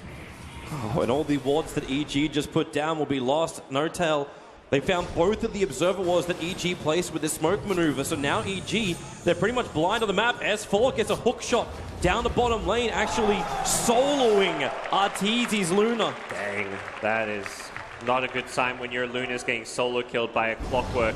But what just are you meant to farming the do? jungle. He's got Blade Melee. You want to turn your ulti on that? That's not going to happen, but we'll have a quick look at that one. So this is S4. This is just what we missed then. He's looking. Someone has to be somewhere around here. Oh, look at that. Free gold. Free gold on the Panther. Didn't even have to hook shot initially. Wow, he almost missed that hook shot. That was just barely clipping the side. Arteezy trying to make some nice plays to juke it there, but it's the style points. Landed. You grab it by the tail. Yeah. Tough game for Arteezy. He's now 0-2. His net worth is just not where you'd expect it to be for an ancient stacking Luna, and S4's got another hook in 18 seconds. Man, at this rate, he's going to have his Aghanim Scepter, and then you won't even care about the cooldown of hook. Prep work from OG on the top lane. It's again, they're putting a lot of farm and space into this Rubik. They know he can survive almost anything EG throw at him. Especially when No-Tail's just in the neighborhood. No-Tail's always there to bail out OG if EG catch them by surprise or go for another smoke play. They do have one, and it does feel like they can't just sit back and play the farm game. OG have too much map control now. They've got nice vision around this Radiant Ancients. It's hard for Arteezy to go back to stacking this and maintain control. Meanwhile, OG have full control of their side of the map. Unless EG go for another big smoke, those Dire Ancients are fully in OG's hands. But how is EG meant to fight when they don't have the items needed to fight? Like, the Aghanim Scepter is the only critical item that EG has managed to gather in. Like, you're running a hand of Midas for Nyx Assassin, maybe he gets an Aghanim Scepter in defense, but you need the Yule Scepter over on the Lashrak. This is kind of critical for Lesh to get these proper setups, unless you want to rely on Crit, but Crit can't stand the front lines long enough. He doesn't have enough survivability, and you're still short the Manta on Arteezy. I think more so than the Yules is even the Universe Blink Dagger. He's going to be the key initiator as far as the upcoming fights go, where he can blink in, start things off with Impale, set it up for the Leshrac to not have to go for Yules. If anything, Zion looks like he may be considering a 4-star. And the other big item is Luna's BKB, I want to say. This is one of those games where the fights are coming to you soon. If you don't go for a BKB, fighting into the DK stun, the Blinding Light, Rubik, Clockwork, these are all heroes that demand a BKB. So we may just have to see the Luna go for one very, very early on. Zaya's going to try and snipe out this bottom tower. It's been so long, the fortification's already back up, cooldown, and hook shot! The rocket from S4 gave him the perfect vision in the tree line, not to mention the Lashrak walking into that position in front of the tier 1 tower. So that was just an easy kill, but forces rotation from OG. They were technically already doing it, however. They took the tier 2 tower and already started half of the TPs to bot lane. Something some people may forget about the old alliance saves with S4 is he used to play a lot of mid Clockwork. He was one of the few mid players out there who would play this mid, max the battery assault first, and just go around ganking and killing everyone. Similar to how we play like a mid bat rider. And he is showcasing his prowess on the Clockwork here again and again. He's so taking out 1500 HP with a Blade Mail and Hood. Killing him when he initiates. It's normally you think Clockwork, he initiates it, he sets up a fight, he dies, and his team clean up. But no, this is a Clockwork. He's getting the kills and surviving because of how well he's done and how farmed he's gotten. He's almost up there with the Luna in farm. Well, no, not quite, but the fact he's as close as he is with the Luna is still ridiculous in itself. I'm not for this maneuver that's coming out from Jirax and Fly. Like, it's so smart. They split their sentry wards, so each of them has one, and with a smoke maneuver, they were hunting the Nyx. Smoke breaks, drop a sentry ward, and then you can easily just blink into telekinesis. See if they look to set up at this top lane. They have got, the recall coming. S4's now here at the top lane looking for a hook shot. Well, with the rocket, they see him, and Crit caught in the tree line. S4 success rate rather high. And Crit will die to the Clockwork. Even with disruption, it just bought him a little bit of time, but the result was inevitable. There's one player who hasn't needed any waking up. It is still S4, and OG have got a gem now on the Naga Siren. One of the really nice things you can do, just buy a gem for her. She can then send the illusions out. It's very easy to find the Nyx and shut down his game. Universe's ability to roam around the map is pretty much taken out. I mean, it's been taken out this entire game. It's not like it's just happening now with this gem. Even before this, with the sentry wards alone, OG were always ready for Universe's Nyx, and that's going to get even more and more difficult. This is where it's almost demanded that he has to get a blink, because he's no way to initiate with all the detection. He's just going to have to initiate the old-fashioned way, which is just blinking with Impale, not use the Vendetta for initiation, but use it maybe for a bit of extra damage. Not a spell you can rely on anymore. This is a little disgusting. Rubik stole Disruption from the SD, so combining it up with the fresh Mana Style on No-Tail, they just forced in all the lanes, bring EG back to base. No-Tail like BT to the bottom lane, then Fly just recalls him straight back into the mid, and OG continue this assault. Strategically, OG can deal with almost anything EG throw at them, because of often you go for the 5-man push. The answer is to go push a side lane, split push with Sumail, but like you just said, you've got the ways to deal with it. EG's their biggest and best way back into this game is going to be going for a big team fight. Very difficult to do against the Sleep, but they've got to find some way to smoke out, catch OG by surprise. TZ saving up 3.4k gold, and I am looking at that BKB as the timing for when they want to make that smoke. Roche is still standing, something that OG don't really want to go for, and they don't take too well. They push just fine without it, and their lineup, if anything, slows down if they waste time to go for Roche, but EG need to find a way to get their lanes pushed out and go for that smoke. Yep. Difficult. Very, very difficult. Find a way, maybe they can show us the way, because right now there isn't really a visible one. TZ's banking on a lot of money. The only way they could really do it is if they could defend this OG attack. At Ana, the Dragon form, you just jump up onto the hill, the tick begins, with the Naga illusions all out. Every lane is being pressured, so EG can't mount like a straight 5-on-5 defense line.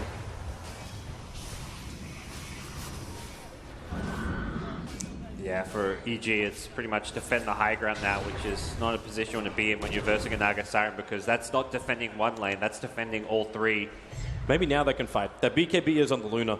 Yeah, so you kind of have to come out, but the second you try and come out, OG will know. They'll see inside your base. Even if there's not an observer board, there'll be an illusion. OG get too much map vision is the problem now with the illusions pushing all three lanes. No-Tail's micro is pretty much sit in mid lane, make illusions, send one top, send one bottom, send one mid, and his hero never even pushes forward. It's just the illusions. Okay, this is actually hilarious. So right now, Jirax is making copies of the illusions of Naga that have been sent out by Crit, who made copies of the first copy that Jirax sent into the base.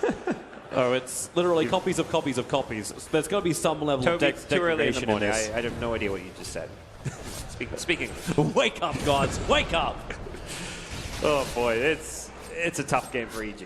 That goes without saying. They've got some good AoE heroes in the Mirana, the Leshrac, so they can theoretically push out lanes. The problem is you're always split up, and that's where the Clockwork pulls this draft together. This is for the OG. opening. This is the opening. It's Arteezy retreating out. S4, hook shot over. Remember, Arteezy has that BKB. Is he going to trigger it to try and fight this with the ensnare? He triggers the BKB, but so late. The Song of the Siren comes out. The Eclipse, the damage just is nowhere near enough. It's actually isolated him.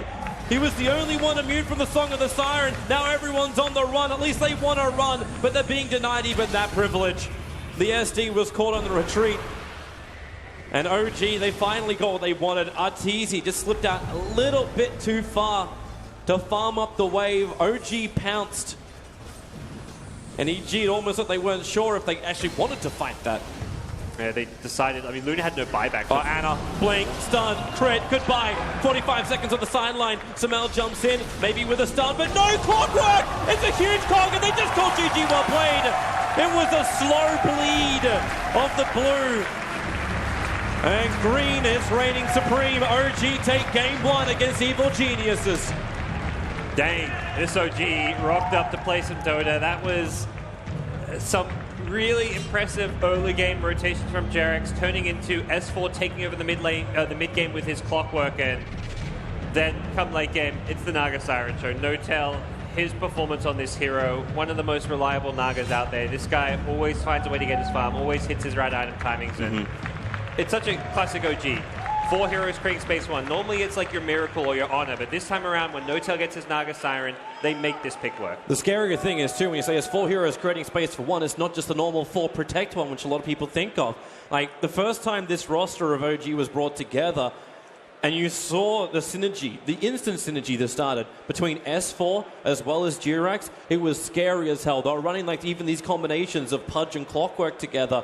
And this kind of thing destroyed almost any team they faced up against. The rotations are so heavy, the offlane so heavily involved. And Notel, he's able to be consistent, mainly because every other team is under such heavy pressure that he's able to find that space. But also in this tournament, he's been involved in a hell of a lot. Every time that Luna happens, the thing which Arteezy didn't do, he rotates around with the rest of his team trying to find the kill. OG, they'll just TP the Luna into the fight when it happens on top of the tier 1 tower. It looks like EG didn't read OG's maneuvering at all in this game. Well, it was the opposite for OG. They knew everything that was coming their way. EG looking a bit stumped there. It doesn't feel like they got outdrafted. It was they got red. They got outplayed. Nyx Assassin, every single Vendetta moving around the map. There's a sentry there waiting for him. Those sentry wards are game winning because all it takes is one key kill for a Nyx, and it's a tower, maybe even 2 towers. If you get that, like that Nyx rotation at the bottom tier 1 and tier 2, where he gets caught between that sentry, he doesn't die there. But if you get a kill, you get the tier 1 bottom, you get the tier 2. Yep. You snowball out of control off of Nyx kills. There was no Nyx kills. There was Clockwork kills. That's what there was. Yeah, there was no fear. There was no fear factor at all, and I didn't actually mean that as a pun. But it's the fact that Nyx Assassin, he had no presence at all, and I'd love to know what EG could have done better. We've got a bunch of people that might have opinions on that. Machine?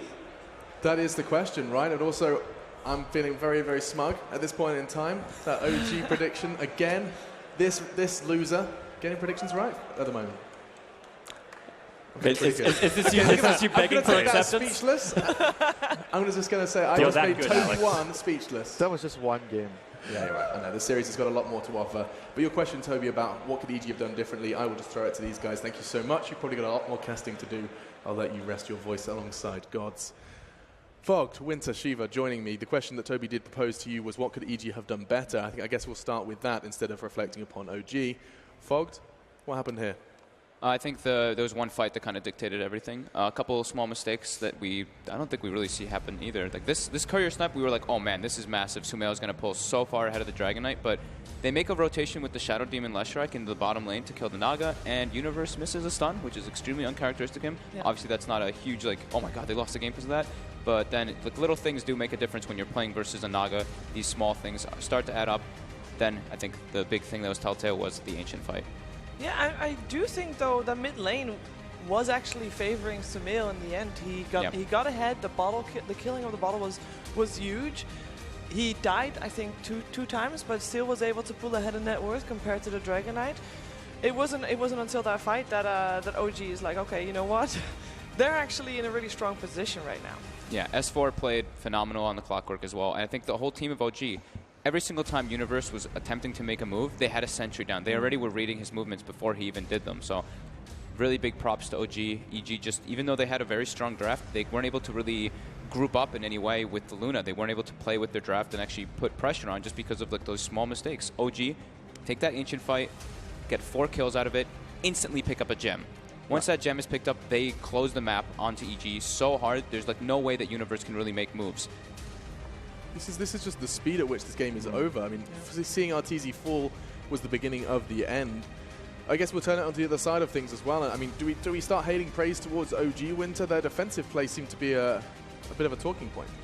Well, I think our classes sum it up pretty much.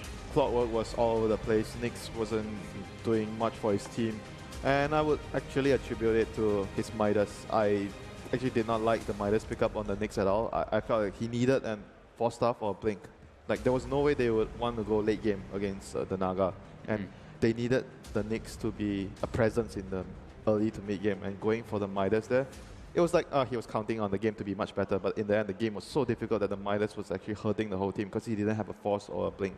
Right. Yeah, couldn't really fight yet in time, and then you got a Luna and a Shadow Demon, which is great to have. We know that they have a very high success rate together.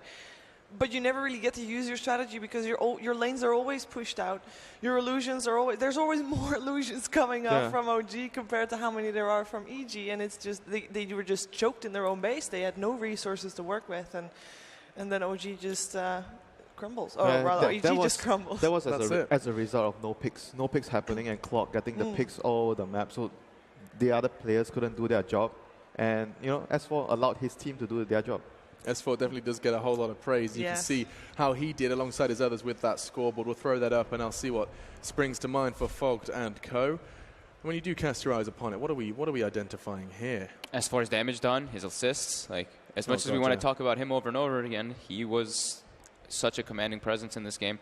I think they also did a really good job of, even though they lost their top tier 1, their safe lane tower tier 1 early, they didn't even play on that side of the map for the most part. They literally just went to EG's side and put the pressure on them. So Nyx wants to be able to play and make moves around the enemy side of the map. But if all your lanes are shoved in, you're just not able to do that. So I really like the way OG approached this game with that manner. Yeah, I want to comment on Jarek's movements as well. Yeah. Like we talked about during the pregame how much the mid lane matchup is going to be very crucial. Despite losing the bottle on Ana, but Jarek's moved over. He got 2 kills on the Mirana, allowing the lane to be somewhat... he still lost the lane, but it's still manageable in the end. If the 2 kills didn't happen, losing the bottle, oh my god, the Dragon Knight is just going to be done that game.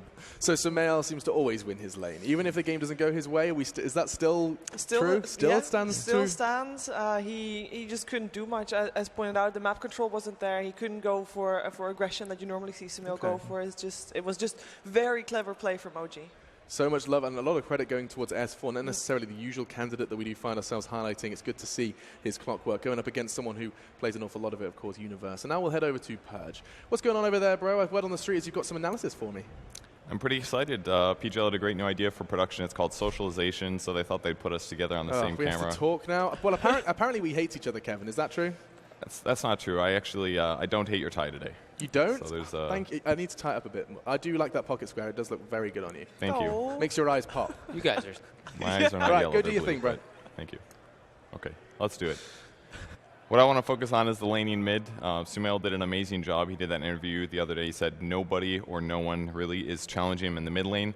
If we compare the matchup this time, he's got 52 base damage right now with a Ring of Basilius start, and his opponent is a Dragon Knight. Dragon Knight, of course, going for a little different build. Actually, the interesting thing about this build is it's got no Quelling Blade right now, which means that he's going to have a harder time last hitting. He's only got 56 damage, so it's pretty comparable, and he's also trying to get a fast bottle. So basically, Dragon Knight's trying to get as many last hits as he can temporarily until he can get the bottle, and then he can spam out Breathe Fire a little bit more. In this case, Sumail there with Breathe Fire on him was only hitting for about 35 damage. So this is significant because that means Ana should have a huge advantage in terms of getting last hits. But what Sumail was doing was abusing things like Basilius. He can turn this on or off to give the creeps 2 more armor or 2 less armor than they should have. And that means that Ana's consistently going to have to try to match Sumail and whether or not he gets the last hits. It's a huge advantage if Sumail plays it right. And in a lot of these cases, he actually made the difference where Ana wasn't quite doing enough damage. And because of that, he got a big CS advantage in the early to mid-game stage. Any chance that Sumail gets to arrow range creeps as well like this, he got the first creep that came in because Ana made a blocking mistake, and then that second one as well. I love this moment as well, also turning on the Basilius to make sure that while Ana's trying to auto-attack these creeps, he's not doing as much damage because of the base. And then in the meantime, it forces Ana to actually have to use Flame Breath to get range creeps. Just the amount of control that Sumail gets out of his lane, despite being at a lower base damage, is just, it gives him so much advantage. And it was made even worse when Zai later sniped the courier, which killed the bottle that Ana was trying to rush this whole time anyways. It was just a giant advantage, and that's really why EG got a big win in the mid game. In the mid lane, indeed, Sumail. Wow, the fact that we have got Winter, Fogged, and Shiva in awe of what Purge has just showed us is testament to how well that was played. We know that Eternal Envy plays it like this as well, but this is just taking it. That was like impeccable Basilius toggling. Yeah. We got a speechless Winter. I Winter, mean, you're that speechless. says enough. It was very good That was usage. so good, like the way he used the Bassi. Oh my god, that was, I mean, hands down, that's like one of the best mid plays I've seen. And what's so awesome is that through all of that, throughout Ana's shortcomings, being able to basically struggling to get last hits thanks to the magic of Sumail, and still OG prevail. Yeah. I can't stop. What is wrong with me? It's a curse. It is. It's a horrible, horrible curse. I don't know what I did to deserve this. But as we do kind of recap what did go wrong, I think it's actually very interesting to remind everyone that we saw a Shadow Demon Luna pairing fail. I could probably count on one hand how many times we've seen that those two drafted successfully and actually failing. Well, yesterday we had 2 Alchemist games failing, so Yes. today we have an SD Luna failing. Alex is all smiles right there. Absolutely. And that's how it goes with the meta shift. People see what works, and then it's like, oh, that works, but then someone else is already thinking, okay, they're going to pick that. How are we going to deal with that in return? And that's what's going to make the next game all the more interesting. We talked about it yesterday in the EG VP matchup. Game 2 is like that's where it has to be done. That's where you have to adjust to what your team's doing, and at the same time, I keep saying it over and over again, but it's just such an amazing part of a full series to see that the process of teams on how they improve. Yeah. I think the Coddle pick, we mentioned it like multiple times versus Shadow Demons. It tends to get like banned out, or people don't have like the room to pick it in your support. When they have it in their first two versus a Shadow Demon, it really helps a lot. Like you're able to deal with those illusions. You're able to deal with the push. They picked Rubik and Coddle to deal with the push that was coming out from EG. So there's like no way that they really can take towers in an easy fashion. Lets it easy for the Clockwork to set up. Like we keep commending S4, but his rocket placements, just his observation of the map, reading the movements from EG was. But dude. Something, it was something very important. Right. The third pick, they could have gone for the clock instead of the Knicks. They could have gone, yeah, EG could have taken the clock themselves. We thought they would. Yeah. But the Knicks, it could have worked, but like you mentioned, you would have rather seen him go for something like a Force. Clock was picked up before Knicks Assassin, though. They took the clock from them. No, they picked Knicks. They picked Knicks, and then they picked clocked. Okay. Yeah, so they had the Shiva chance. is not convinced. I'm not convinced, but that's fine. I trust these guys. Take their word. Take their word for it. Yeah, they are the true analysts. Yes, all right. Well, we'll be talking to our true analysts with a question from the crowd/audience/social media world. This one's come from a Firesaw. He says, will the major have any effects on the new patch? I would assume. I mean, that's an interesting one. Maybe a tiny bit, but in a patch, and people have been saying, oh my God, Dota 3, and there's a big patch to come. Do you really think that's going to be done overnight? I mean, there's been people working on this patch since the previous patch came out, I would imagine, in terms of how much time, how much tweaking these or ones that they want to have done.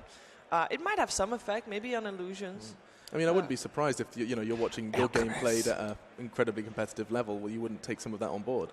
Probably not like they're probably not taking stuff from like today that they're gonna be, oh, today we saw that this hero was really good, so get rid of it. No, probably from like the earlier days in the group stages and stuff. Maybe like the first day of the main event, they maybe implemented a couple things, but I would say that they probably already had their like window of everything that they had. Yeah. So Radiance Burn gets removed from illusions. Ha. Illusions give bounty. That'd be cool. That would be cool. It looks like we've got a. Who's I think that was a sneaky Slacks. They keep calling him. They keep catching him. He is such a hard worker. Every time, if you ever think you see Slacks sitting down, it's probably because it's for a piece of content. Yes. Yeah, that's true. That's how I'd like to summarize it. But the draft is ready. Ooh. OG, EG, so and it is the second of the series. The first picks and first bans, they kind of set the stage, set the tone. So far, nothing out of the ordinary. Last game we saw the Alchemist banned, as well as the Bedrider and the IO and the Timbersaw. Mm-hmm. What do you guys think is gonna change? Oh, there we go. That's the first change. Change number one. Despite dealing with the Shadow Demon, we have seen it taken away this time from EG. What's that telling us, Winter? Taking away something that you did just beat? Well, they did swap sides though, so it might tell you about the captains not wanting, because EG is on diet. So, like I said before, when you're on diet, you want to build more late game strat. So SD is a really good support for late game. So that could be the thought process behind it. I was about to ask if do you think they're going to take out the Naga or the Alchemist this game, and it looks like they don't want to deal with the Naga. There's a reason why OG first picks it. They've had pretty great success on it on No Tail. And that means there's still an IO and a Timber and an Alchemist of heroes that they banned previously, and Alchemist is still in the pool. Let's see. But so is Timber though. I think if they don't, Timber I think if EG doesn't first face the Alch, we probably would see OG snagging the Alch in the next two picks. So it'll be very crucial. I mean, if EG doesn't pick the Alch and they see the Alch on OG, they have a lot of time to prepare for the Alchemist. So they can take the Timbersaw themselves. Yeah. I mean, so that is a good lane matchup for... Good lane matchup, good hero overall throughout the game to kill the Timbersaw. The Alchemist. Yeah, clears the illusions easily, clears everything easily. So they go for the Ogre. Okay. Keeping things open. Yep. They want to see what OG is doing. Like, the beauty of this pick right now is you got to wait and see what the enemy will do. I think this is where they probably should grab probably the Timbersaw, or even if they want. I mean, maybe it's probably early for an Ursa, but okay, they do it anyway. So it's probably the best matchup versus an Alchemist in a 1v1 lane. Best matchup for an Ursa in the 1v1 lane. He completely destroys Alchemist. So are we going to see some supports helping out then? Or yesterday rather, Evil Geniuses had an IO backing up the Ursa as well, helping out. Does that mean that OG needs to have a support that will stick with that Alchemist and help him out in mid? Probably, high chance. But I think the Ursa crushes Alchemist a bit harder he crushes Alchemist than DK. I know it was Timber. Wasn't it Timber? Like No, it was Ursa versus DK. They had the Ursa Wisp. versus DK. Yeah. Alchemist has a harder. Yeah, you're right. Alchemist has a harder time against Ursa. Like Ursa and Timber are both of the scariest heroes for Alch in the laning phase. And obviously because you have the Ogre, so Ursa is a better hero to use the Bloodlust.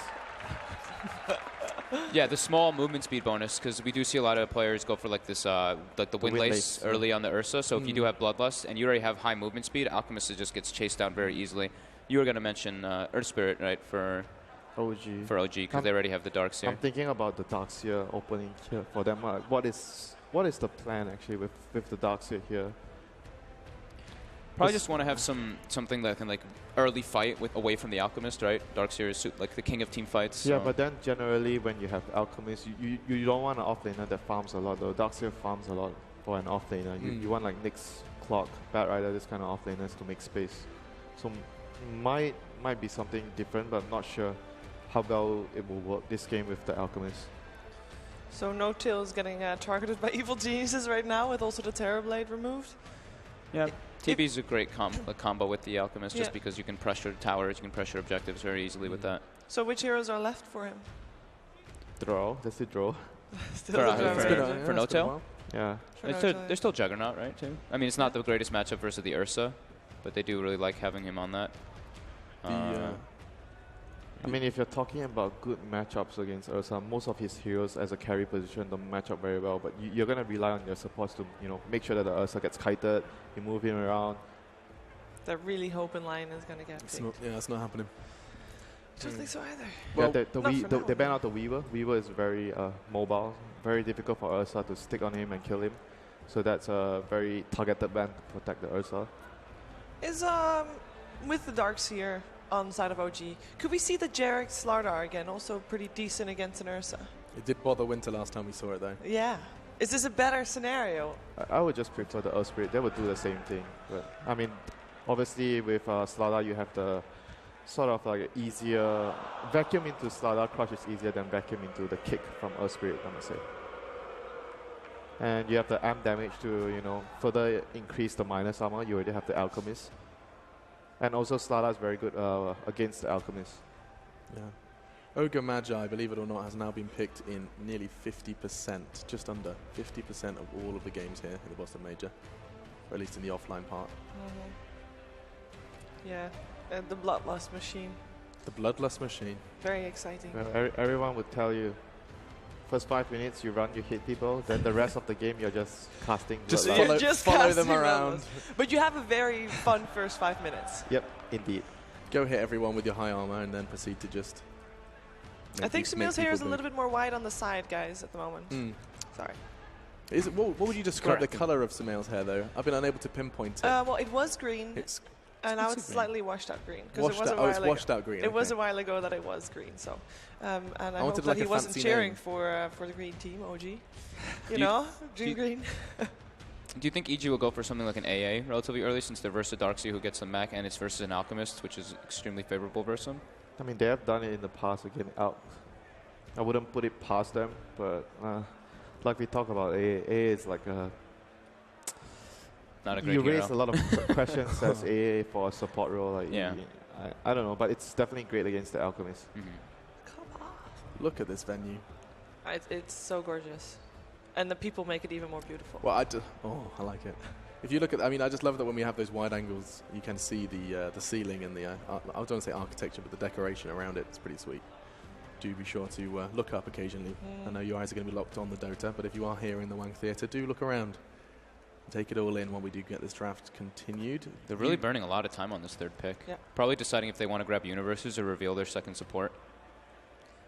I mean, as far as Universe's hero goes, Clockwork, we saw an amazing showing from S4 previous game. We know that Universe can do that too. Are we going to see They are running out. It's a Rubik, so not revealing anything yet. I always say that right now in the meta, when you don't know what to go for, you just pick Rubik. Rubik you can't really go wrong with Rubik. Rubik is so good in the meta because of all the heroes that are in the meta. A lot of good spells to steal. And it's just a very good lane as well with the Ursa. If you want to have an Ursa safe lane. So is it hard to identify flaws in Rubik? Yes, very difficult. Yeah. You think it'll be Ursa safely? No, I mean, you have the option to Oh, do okay, that. gotcha. Yeah. I still think it's going to be mid, but... Yeah, okay. How much roaming potential does that give a Rubik and an Ogre in this case, with already knowing that? Pretty good, actually. Yeah? Pretty good. He actually has a mad win percentage as well, if I'm not mistaken, closing in on 60% win rate with Rubik.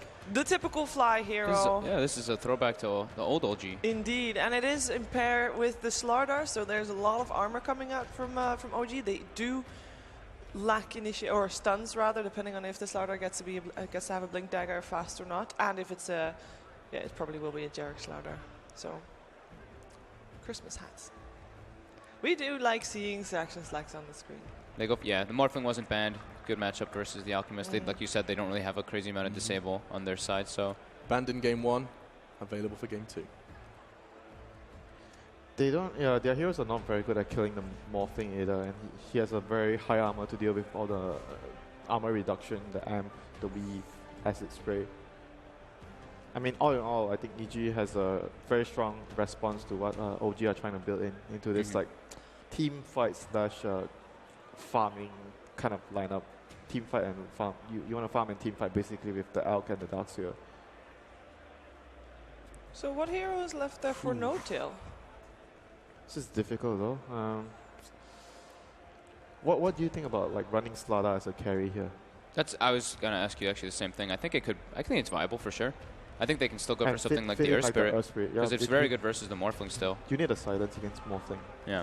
And it would also mean that you get that Blink Dagger in time, so you get the initiation properly. They don't have a lot of lockdown, so all the lockdown that they do have, they gotta try to get online fast enough. But I don't think I've seen them done that, right? I don't recall safely. They haven't done it recently, but we know that No-Tail can play Slardar. He has played, he has had a very long career playing multiple roles. Slardar is one of the heroes that he is capable with, and it kind of fits his playstyle as well. They're still the Clockwork. So they go for the Clockwork, yeah. I do like the Slardar though, because it gives the time to make space for the Alchemist, and we always say that No-Tail is kind of like the sacrificial lamb for his mid lane. It fits. Evil Geniuses think it's going to be a support Slardar though. They ban out the Lifestealer, which was still in the pool. Yes. So it's time to reveal. Actually, OG doesn't have to reveal anything yet. They got him over a minute still to think about this. Just have a chat, start talking about their day, talking about their wards, and no, never mind. Never mind, it's an OD. It's an OD. So who's playing what? We got so it's a No-Tail No-Tail playing Alchemist. Okay, so they don't want. Okay, so that's a cool approach to dodge the Ursa. You don't want to put him in the mid lane because it's just an impossible matchup for him. So they're going to put a safe lane Alchemist in an OD mid versus Ursa, that's a pretty fine matchup for OD. Yeah, decent. Well, yeah, very good matchup. Yep. It is kind of a little cliche, but it does all come down to this. EG have looked so good in the playoffs. It wasn't a pretty group stage, but they've managed to not only take down Wings, defending TI champions, they've also then proceeded to take down up-and-comers, a very exciting premise for VP. And now, OG can throw the knockout blow. One more game, or will EG take us into a third? To tell you who will be taking it to the grand finals, or if we'll be seeing a third, is a casting duo that I have a fantastic new nickname for. It's Gods and Toby One. It's the Didgeridoo duo. Oh, machine. We had like such that one. high hopes for him. Oh, that was brilliant, Toby. You enjoyed that? I'm loving Machine. Well, he's a great addition to the event. Yes, until then. All right, we're going to get ourselves into game number 2. OG up against EG. This time around, EG have got their hands on 2 of the most successful heroes OG had in the first map of this series. I'm interested to see how it's all going to fall down. EG, can they get this combination off? You're running a Dire side Ursa. You're still up against Amplification. You're up against the Alchemist, which have been really successful in mid before.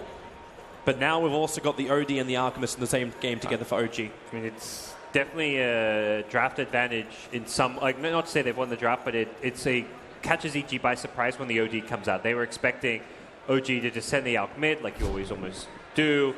Yeah, it's a rough matchup versus Ursa, but EG's probably thinking we're going to win that matchup, and then we have to make sure we contest the stacks and we can win the game. And OG just say, we're not going to let you play your game plan. We're going to run a safe lane Alchemist. Now, the downside of this is Alch is not really a natural safe lane hero so much. Doesn't really zone offlers all too well, so Clockwork should get a lot out of the off lane, but it's still a much better matchup and a great game for an OD. He lanes very well against Ursa. He's a good kind of matchup against the Morphling as well, so really nice last pick for OG. Also, something to keep in mind, too, is the fact that OG is going to move their lanes very quickly. With that Iron Talon recipe already sitting on No-Tail, you know he's going to slip into the jungle. And then it's going to be the amplification of farm for G-Rex, which is what OG love to prioritize. So, with that, the initiation timing of OG should come up a little bit faster than normal. Nice little play from No-Tail to get the... They realize the bottom's being contested. He walks top with the TP scroll, and he's bottom to get the creep block. This creep block, very important. You're against the Clockwork lane. You know he's going to cogs in his wave. So Universe is going to pull his wave back. No-Tail needs to get a good block off, and he's going to do just that with that TP. So it should be a slightly more manageable lane for the OG tri-lane because of that. And Universe's cogs almost doesn't feel like it happened because of how well No-Tail blocked this lane. Yep. And he gets the range creep in front as well, so he'll make sure that dies. Everything kind of done well in the OG safe lane. All the small little nitpicky things which make a big difference. Anything to give that Alchemist advantage at the start, always going to pay off. Universe can burn all the mana he wants on that bottom lane. It's not going to really mean that much as Fly starts his pull through. Jirax taking the damage against Zai just to create more space. And S4, like, you're not playing a Clockwork this time around. You're level 2 now, Darkseer. But he went in very, very deep on Arteezy as well as Crit. Cut all the way in behind the tower. Yeah, so for OG, S4 at top has got his level 2, which means is he feeling a bit more confident to be able to stick around this lane. I suppose, what's the kill potential? Until Crit's got Fade Bolt. And until Arteezy, I suppose Arteezy has Waveform now. I mean, S4 is low HP right now, so that makes it a bit more viable. But right now, S4, once he gets some HP regen through the Tangos, even if he takes some more damage, he'll salve up. There is very small kill potential unless he messes up. This Acid Spray is making life a living hell for Universe. He only has 2 armor normally. At least the Ogre is a lot happier in there with his 8 base armor, but Crit may not be so happy. Caught inside the river. Crush will be available from Jirax. He's not body blocking at all. S4 doesn't need to be part of this. He wasn't going to get close enough to get the Iron Shell on Jirax, which would have given kill potential for Jirax. Just secures the rune, which is at least nice, since that could be some kind of haste or invis, which could mess up your mid lane, or never really know what those runes are going to be, so it's important to get them early on. Ogre gets the DD bottom, but again, he can't really use this. He's just going to suicide to Roche. Nothing too crazy there, so good starts for the supports with their movements. The big thing for OG with their defensive lane is they didn't actually get a pull through early with Fly, so the Clockwork got a lot of experience. He had like a double creep wave at his tower. Sumail playing very aggressive on his OD. No boots on either player just yet. You can see him actually looking for more kills. The 2 points up in Earthshock, just hoping for that extra 10% slow to keep him in range of Ana. Underneath the... okay, Universe, you can battery us all you want, but when you got a Dazzle in that lane, you're not bringing down the Alchemist before he hits level 6. Is that like the only opportunity for Universe? He's winning the CS battle though. 14 CS to the 11 of Alchemist. That's kind of what I mentioned. Yes, Alch, very bad matchup mid versus Ursa, but not exactly great in the safe lane as well. This dual Top lane, Jirax able to get this done as Wavefall bring Arteezy back in range of the tier 1 tower. It's just Jirax slipping under the cover of Invis, and with the Iron Shells on him, Arteezy's not a healthy man. Jirax, in fact, is going to blip the sprint on. He's got Crush up. Arteezy has mana for the Waveform away if he wants to trigger off the 1 charges. But this turns into almost like a standoff until Crit picks him up. Jirax, there's your double crush. S4 burning down Crit. Needs a little bit more damage with the Waveform. The body block from Arteezy won't do enough. He'll get 1 kill, however. And if Arteezy can pick up a double, it's going to make it worth it. More than worth it for Arteezy. It's 2 solo kills as well, so that gets him all the way up to level 5. Doesn't have much HP or mana left, but the beauty of this is your support can then respawn and come and help out your lane if you really need. For now, the Rubik will TP mid. Look for a pick-off on Honor. He's used the Banish, and that's Q time for Crit to engage. Yeah, Crit slips in behind, gets the grab, Sumail, the clap, plus the extra swipes. Ana is brought down by Rubik while up on top lane. Arteezy's on the run into the tree lines. He needs more life to survive. Moves up, sandwiched in between the 2 Iron Shells. The stun is out, but Jirax into the trees, down to 22 HP. He's regenning with the Tangos, but where's the TP support? Rotations coming in from Crit. This was scouted out by the Observer Ward, so Jirax knows his time is low. S4 will tank it, basically running cover fire, so Jirax can escape, but still Crit. Fresh Observer Ward down. He's looking for that Slider, and he's going to find him. Attack him once. The crush from Jirax. Run backwards. Where do you go? It's a rock and a hard place, and a crit from Crit with a Fade Bolt into the trees. Jirax takes the hit. With the sprint, it was a guaranteed kill with the amplification of damage. His TP was still on cooldown because he rotated up there with the TP, so he thought he could get out just by getting to that shot, but then he realized he had to walk through the lane, and that is Worried for the OG early game. All 3 lanes being won on CS by EG, as well as the kills being picked up now. I love this maneuver from Universe. You understand too when you see that Iron Talon that Notal wants to just slip inside the jungle and farm up as much as he can. Universe comes over to try and contest that. If possible, Crit. Okay, Crush is out, and this will be maybe an easy kill. Crit's looking to deny himself up to Ancient, so G-Rex has to time this up quite right. OD imprisonment, that's a level 3. And that is one very, very dead Crit. Yeah, Jerix has been all over the map to try and make sure they can get these kills early on. He's paid for it with his life a couple of times, but all in all, the impact has been there. Fly, level 5. It's amazing that they're giving him the solo bottom lane, and they just don't want No-Tail laning against the Clockwork. He does farm, in theory, faster in the jungle with the Greevil's Greed, but does kind of give EG a lot of room to make whatever plays they want around the map. Ursa's smoked up with the Ogre, could theoretically go hunting for the Alchemist, but doesn't look like that's going to be the case. He's coming down, and Fly's walking straight into the clutches of Fuzzy Wuzzy. Sumail starts, doesn't actually let the clap go. Uses the slow instead from Zine to make sure he's 100% in range and flying. Only can Shallow Grave, the TP's available, while Universe has the battery assault. Fly knows he can't get out of this one. Yep. So good rotation from EG. They'll find the kill. Top lane, Arteezy once again. Every time we see a kill in another lane, we've got to look to Arteezy to be harassed. Yeah, this Darkseid ladder do a really good job of just recognizing when they can go aggressive, when the EG lanes and supporting cast. They know into the trees. Arteezy again with the 1 charger, so we can waveform out. S4 being attacked. He's still Iron Shell burning Arteezy. But it's not enough damage. 4 heroes converging. Well, if you want to commit OG, this is that. Universe is coming up here, but he's going to find himself running into a lot. Cogs, okay, he's going to get imprisoned. Arteezy, more TP supports on the way. That's the Ursa coming in. Samal wants to join the fight. Clockwork, hook shot, tries to get a little bit of a stun with the Cogs, splits up the fight. They'll get a 1-for-1 trade-off. S4 still trapped inside the Cogs. Will break free now. The Astral in prison, keeping Samal out of this fight. Ends up being a 1-for-1 trade-off with OG committing heavier resources. There's still that bottom lane freed up for No-Tail, which is all you ever really want with the Alchemist, is to kind of create that space for him to free farm. Curious to see what build No-Tail goes for. This is a player who's known for going for the more fighting style builds of Alchemist, going for the Solo Crest, the Shadow Blades, the Blink Daggers, not going for that typical Radiance Octarine. He is the Naga player, and that's of course the playstyle on that hero, but we'll see what he does on Alch. Especially when he's running in a safe lane. Universe going to hold him inside the Cogs with the battery assault. The creep wave's there. So this isn't really a kill opening for him. Instead, it's up on top lane where Arteezy's having to waveform out. So on both fronts, No-Tail. Universe just wanted to take the neutrals there. Just charges in, takes the neutral camp. Arteezy at top still being chased down, but has the 1 charges. Very, very difficult hero to kill when you got such heavy spammers ability-wise on the lane. So there's always 1 charges for Arteezy to use, plus having waveform and strength more available. There's more map control gained by OG, taking that top tier 1 tower. It's Fly who picks it up. Fly has 14 CS, tower kill now. He had the safe lane. He's almost level 6. He's getting way more farm than you'd normally expect to see on him, but that's kind of as a result of the pressure coming out from EG. They felt safer leaving this Alchemist in the jungle for a lot of this game.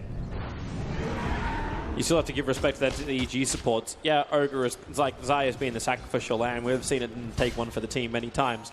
But you've also got the Rubik. A lot of money getting into the hands of Crit, having those arcane boots. And now with the mid space being given to him, trying to get close enough to that level 6. So then he can steal Astral. Then he can play around with OG's initiation targets. Yeah, it looks like the priority is going to get him that 6th to the mid lane now. He's kind of sitting there alone, so I think he'll slow down a bit now and see whether EG try and make another move around the hook shot of Universe. He also has kind of the levels he needs to get involved fairly soon. Might be looking to try and complete his Mask of Madness before making any kind of big rotations. And also for EG, if you find a key pickoff or a kill, that sets you up for claiming Roshan. Still actually waiting for that to properly happen. What do we get? This, like, okay, sprint. Crit managed to steal sprint. Not the ability he wanted. No. OD swips in afterwards, but it's too late to get that Astral. It's one of the great things about playing the Rubik against OD. Such a short cooldown, nuke as well as save. S4. He really doesn't want to let Arteezy feel safe on this top lane. Arteezy's net worth has really started to drop off a little bit. Obviously, the Alchemist is always going to get ahead as No-Tail stretches over 5,000 now. But the Morphling sitting at 3.9k. Long way to get to his items. Sumail having a little bit of issues, trying to come down for that 10-minute rune. Going to get imprisoned up. Supports there. Universe! Hook shots in. Actually isolates Ana, forcing S4 back out again. Sumail trying to fight, but now they're back inside the cogs. Locked in with Universe. Crit has the astral imprisonment available. Can buy a little bit of space. Does it himself. And now the Ursa pops back out again. He'll die as it was Ana's astral. Does the damage when he reappears. Yeah, Sumail ran back in after kind of getting out of there, which was perhaps not the ideal play to be making there. And Jirax, he just missed the crush while he had the Iron Shell up on Zai. Really great fight from OG, just making sure they brought numbers. Even with Sumail having the haste rune, they still get the edge in that engagement just by sheer numbers. But Ichi's still okay with this. You're getting, okay, with a stun, S4, isolated, battery assault, making it difficult, but the back pulls him out of the cogs. He'll get burned on his way through. But S4 playing his position nice. No-Tail's almost got Relic. He says, who needs an armlet? Like, all these Alchemist players getting armlet, that you're just slowing down your Radiance by getting armlet is what he's kind of saying. Typically, you do get the item because it makes you near impossible to gank in the mid lane. When you've got Chemical Rage with the armlet, there's great synergy between the HP regen with the armlet itself, and you get a huge amount of HP to fight around the Radiance, but if you're not being pressured, if you're just free farming away, there's no reason that the Radiance Rush doesn't work. He's got some bonus HP from the treads, and he's saying this is enough for me. This is the EG play. Whenever they run that dire side Ursa, you send Sumail inside the pit. He's got enough. He can solo Roshan. And the other three, they go for the gank. They look to create the space, and now they have the vision. It's over on Fly. Universe with a hookshot available. A quick imprisonment. That's the one out from Crit. So they isolate out Jirax, locked inside the cogs with the battery assault. Sumail will come over. He's already got the Aegis in one of it. I suppose you can't have everything in the world. Slaughter being denied up by the neutral. Get off my blast. Yikes. And that's hurts for EG, and they do get the Aegis, and Sumail halfway to his Blink Dagger, so ideally they try and boost him up to that Blink money by farming some Ancients so that they can make use of the Aegis. If he gets Aegis and Blink for a couple of minutes, there's a lot of aggressive maneuvers EG can make. But one of the weaknesses of this EG lineup is they really need to just create space for Arteezy to become that big late game carry. They can't really push buildings, and they don't want to get Arteezy too involved in the fights because he isn't farming as well as he'd like to based on the pressure from the Darkseer ladder. So it's a 4-man EG unit that wants to gank and fight but can't really push. The TP top is scouted by the Observer Ward that was freshly planted, so no Jerks is up here, although it looks like he's going to immediately show himself anyway. What they don't see is Ana and Fly, the TP coming into mid lane, so Zai will appear and reveal this. It's actually going to save Crit's life, judging on the position that Fly and Ana were moving. They could have gone into the jungle and killed Crit as he was rotating down to the mid lane. But both EG supports back behind the tier 1 tower to relative safety. And in fact, Universe, hook shot, down he jumps, gets the cogs out. Astral Imprisonment, just a defensive one. Zai still has that Fire Blast plus the Ignite. So they lock him in with the Blade Mail turned on from Universe. No one really wants to attack him. The stun from Jirax, keeping Crit in control of Sumail. Back in the fight with the slow. No-Tail arrives with the Radiance burn. This is the worst time for EG to fight. They've already lost 2, and they've got no other choice. Sumail's on the front line. Zai cannot save his teammate. Sumail will fall. The Aegis will be triggered. Zai back behind the tower. Won't die the Radiance burn, but Sumail stranded alone with no friends. And the tier 1 tower to go down as well. Oh. Fantastic maneuvering from OG. Yeah, it's the same as last game. They get the Radiance, and immediately, rather than using the Radiance as a farming tool, why not use it as a fighting tool? Between the mischance to the AoE burn damage per second being 50, which is pretty big considering these fights can last a while with the sustain of the Dazzle Heal, the Grave, as well as the OD saves. And Darkseer can surge the Alchemist around. He could have actually killed the Ogre there, but he went for the team play, which was let's help make sure we kill the Ursa twice. Doesn't really matter if we kill the Ogre or not. The Ursa is the big claim, and OG find themselves in an amazing position. They've got a mech coming soon on the Darkseer. Zai. He thinks he's good, but he doesn't understand there's an invisible Outworld Devourer just looking to nom him from behind. And maybe, okay, imprisonment and just drop the nuke. All right.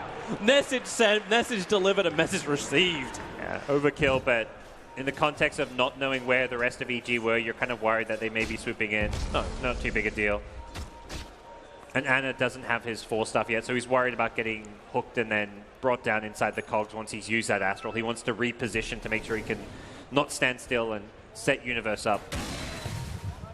EG need to somehow get control of this game back again. It comes with the blink of Sumail. The blink is where he can then look to synergize with Universe, where you initiate him with the clockwork, you immediately followed up where Sumail can then blink inside the cogs and go on a hero like the OD, go on someone like a Darkseer. But problem is, his blink's coming a bit later than he would have liked because of that death there. That was a death with Aegis. And the 4-star for Ana is going to be up very, very soon. He's only a couple hundred gold away, so they'll have at least one 4-star. I've got to imagine they'll be going for multiple. Perhaps even Darkseer goes one now that he's got a mech, and that's just going to make life very difficult for EG. The other big thing they've got to do is just keep getting Arteezy farmed. He is their alchemist, so to speak. He's the big late game threat that they're looking to carry them now that things are kind of going a bit grim for them here in the early game. I suppose that is the upside, right? Like Arteezy almost able to, well, if you can copy the Alchemist, he can turn the power of OG against them. Keeping that alive might be a little bit more problematic with an OD on the field, but the Lincoln Sphere is finally out. So the Morphling, still very difficult to kill. He's died once, yes, but with the Lincoln Sphere up, and with 11 levels, Arteezy should be able to play a little bit more aggressive and try and force OG to react to him, as opposed to what OG's been doing so far, which is calling every play they want.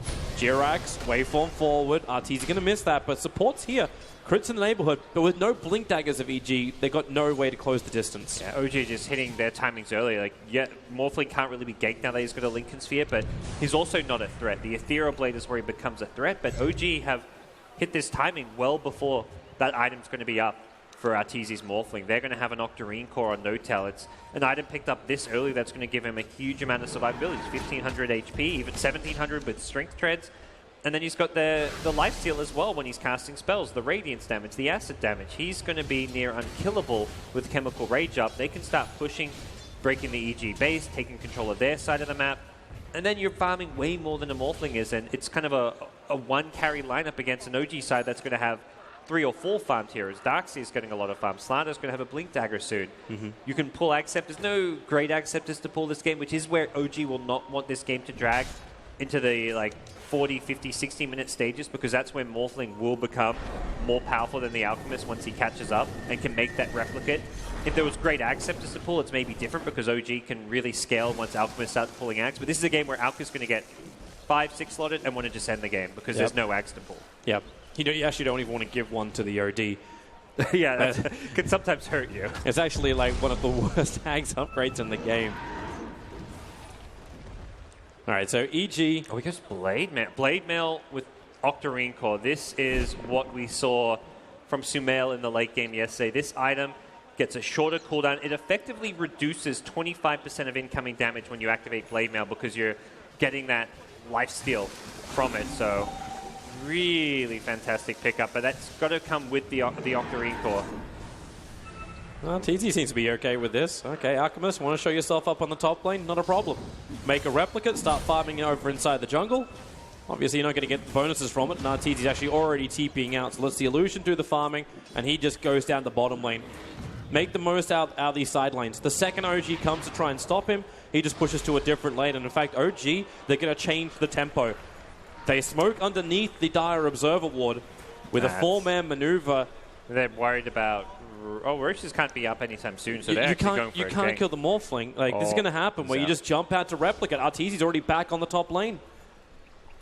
Yeah, Arteezy's going to tuck himself in. He realizes they're smoked. He doesn't know where they're on the map, so...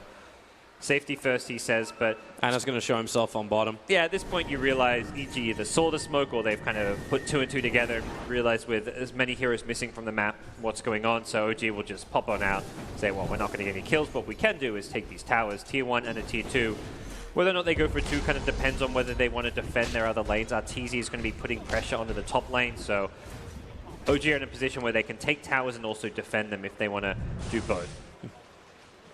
Oh, yeah. EG won't want to fight this one. When the BKB is up on Sumail, then maybe, but they need the money. That's why that tier 1 tower on top is just so important to EG. They need the cash. Yeah, you're going to lose your bottom. You probably lose your easy access to Roshan. Maybe with the heavy rotations coming over from OG, EG may not even want to fight this. They managed to trigger off the Lincoln Sphere.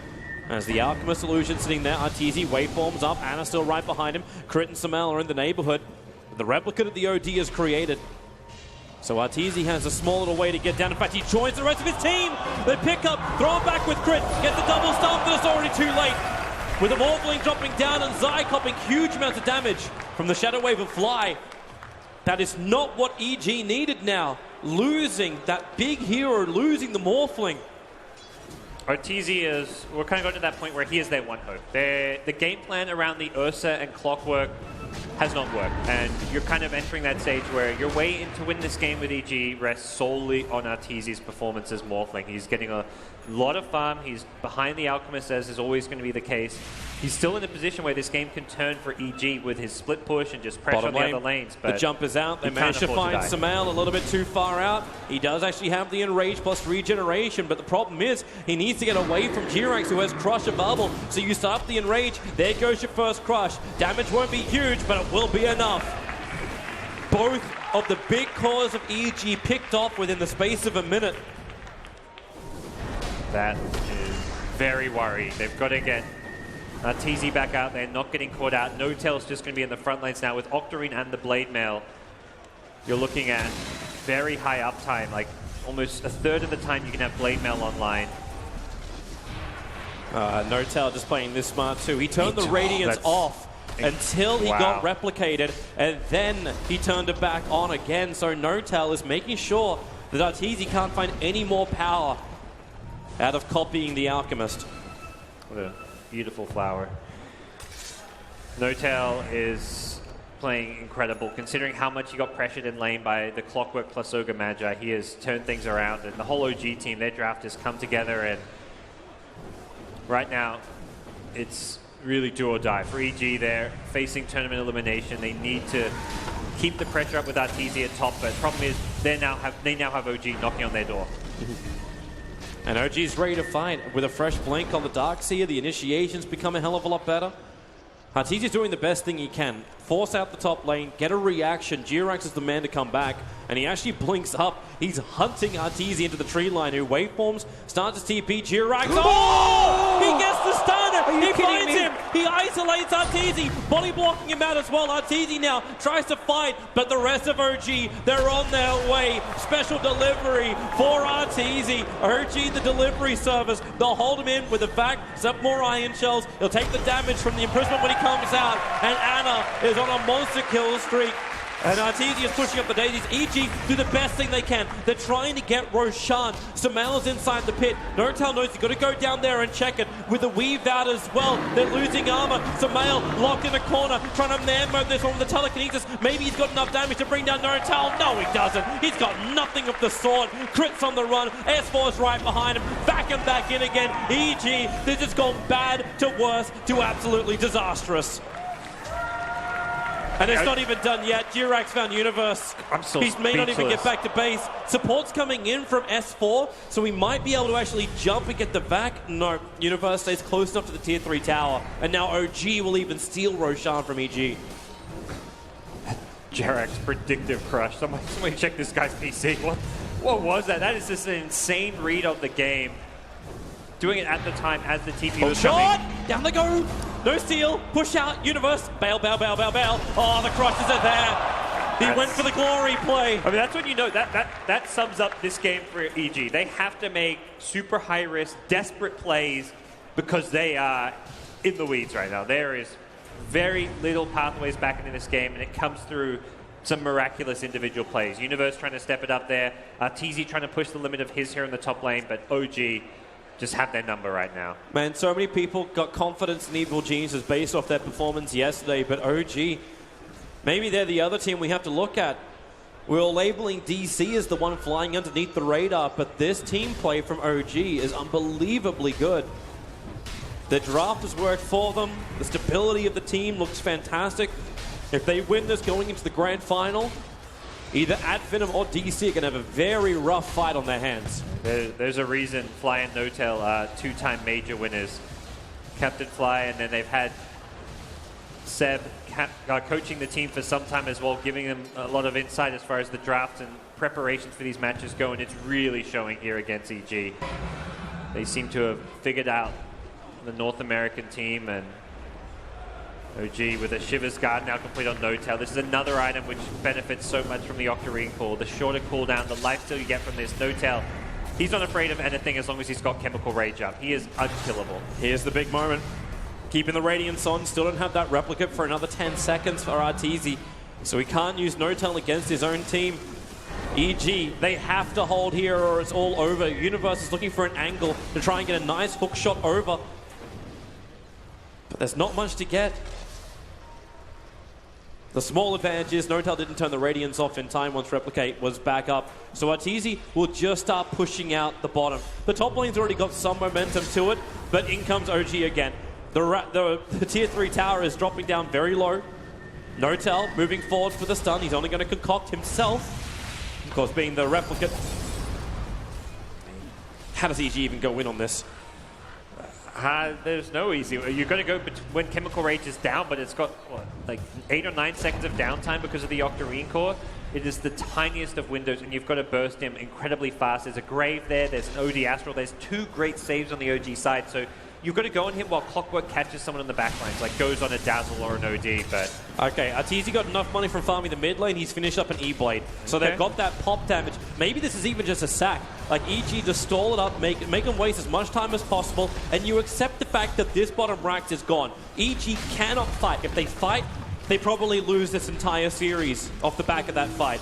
So just continue to farm, cut your losses, and wait for what is a critical game-ending maneuver, which is probably 2 lanes of Rax for OG. Yeah, the second lane of Rax is going to be probably where EG make their stand. They're also trying to make their stand when the Aegis expires, so if they can somehow keep these lanes pushed out, which right now that's what Arteezy has done. Mid lane has pushed the tier 2, top lane is pushed out, so they probably bought themselves time to take that next fight without an Aegis on the OD and with a BKB on their Ursa. Yep. And that's the critical thing. So you've got E-Blade and you've got the BKB up and running.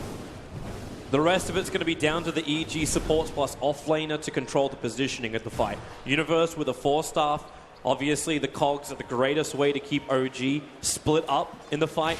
And this allows Semifinal just to go ham. He wants a 1-target, isolated gank. That will be the dream. But OG 5-man smoke maneuver, they're not looking to give him this opportunity. And they jump up all the quick away. Semifinal, he jumped down to the Ancients. He'll TP all the way back home, but now inside, 4-star from Universe will get him into safety. Arteezy may need to get back soon. Ideally, he needs to try and get round, catch someone like a Dazzle, burst a Dazzle before a Grave can be used, but Dazzle's got a hood. Dazzle is ready for the Morphling burst damage. The itemization from Fly, 17 1 charges even being saved. He can quickly heal himself up should Arteezy try and blow him up. It's actually such a great steal to get from Crit, the Astral Imprisonment, meaning that No-Tail can't just beat away at the tower. They drag the creep wave back every time.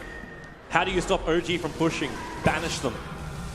So Arteezy gets the tier 2 tower. Here comes the TP back. Acid Spray stolen by the Rubik. All these things are slowly adding up for EG, which gives them a fighting chance. But 4-star forward from Ana. Dribble get the grab. Semifinal opens up. The OD still has the Aegis Immortal. Remember, he wants to die. McWall and the back, dragging EG back into death. This is OG with the big push. Buyback is up. Aegis Immortal has been triggered. So Arteezy's back to the front lines, but then the 4-star Jirax. He pushed Sai into his crush. And this is the mid-racks. EG again in a position where they can't fight. They don't have their stun controllers. The initiation for EG, the way these heroes work together just seems like it's so difficult to find OG. You hook one, but then OG reposition you. They use their vacuum, they use the crush, they use the saves from the OD Astral and the Dazzle Grave. The damage just isn't there. Sumail's Ursa gets really dealt with well by the Weave. The bonus armor coming from that. There's a Greaves and a pipe on S4's Darkseer. There's just an almost insurmountable item lead on OG more than anything at this point. And we're going to see it again.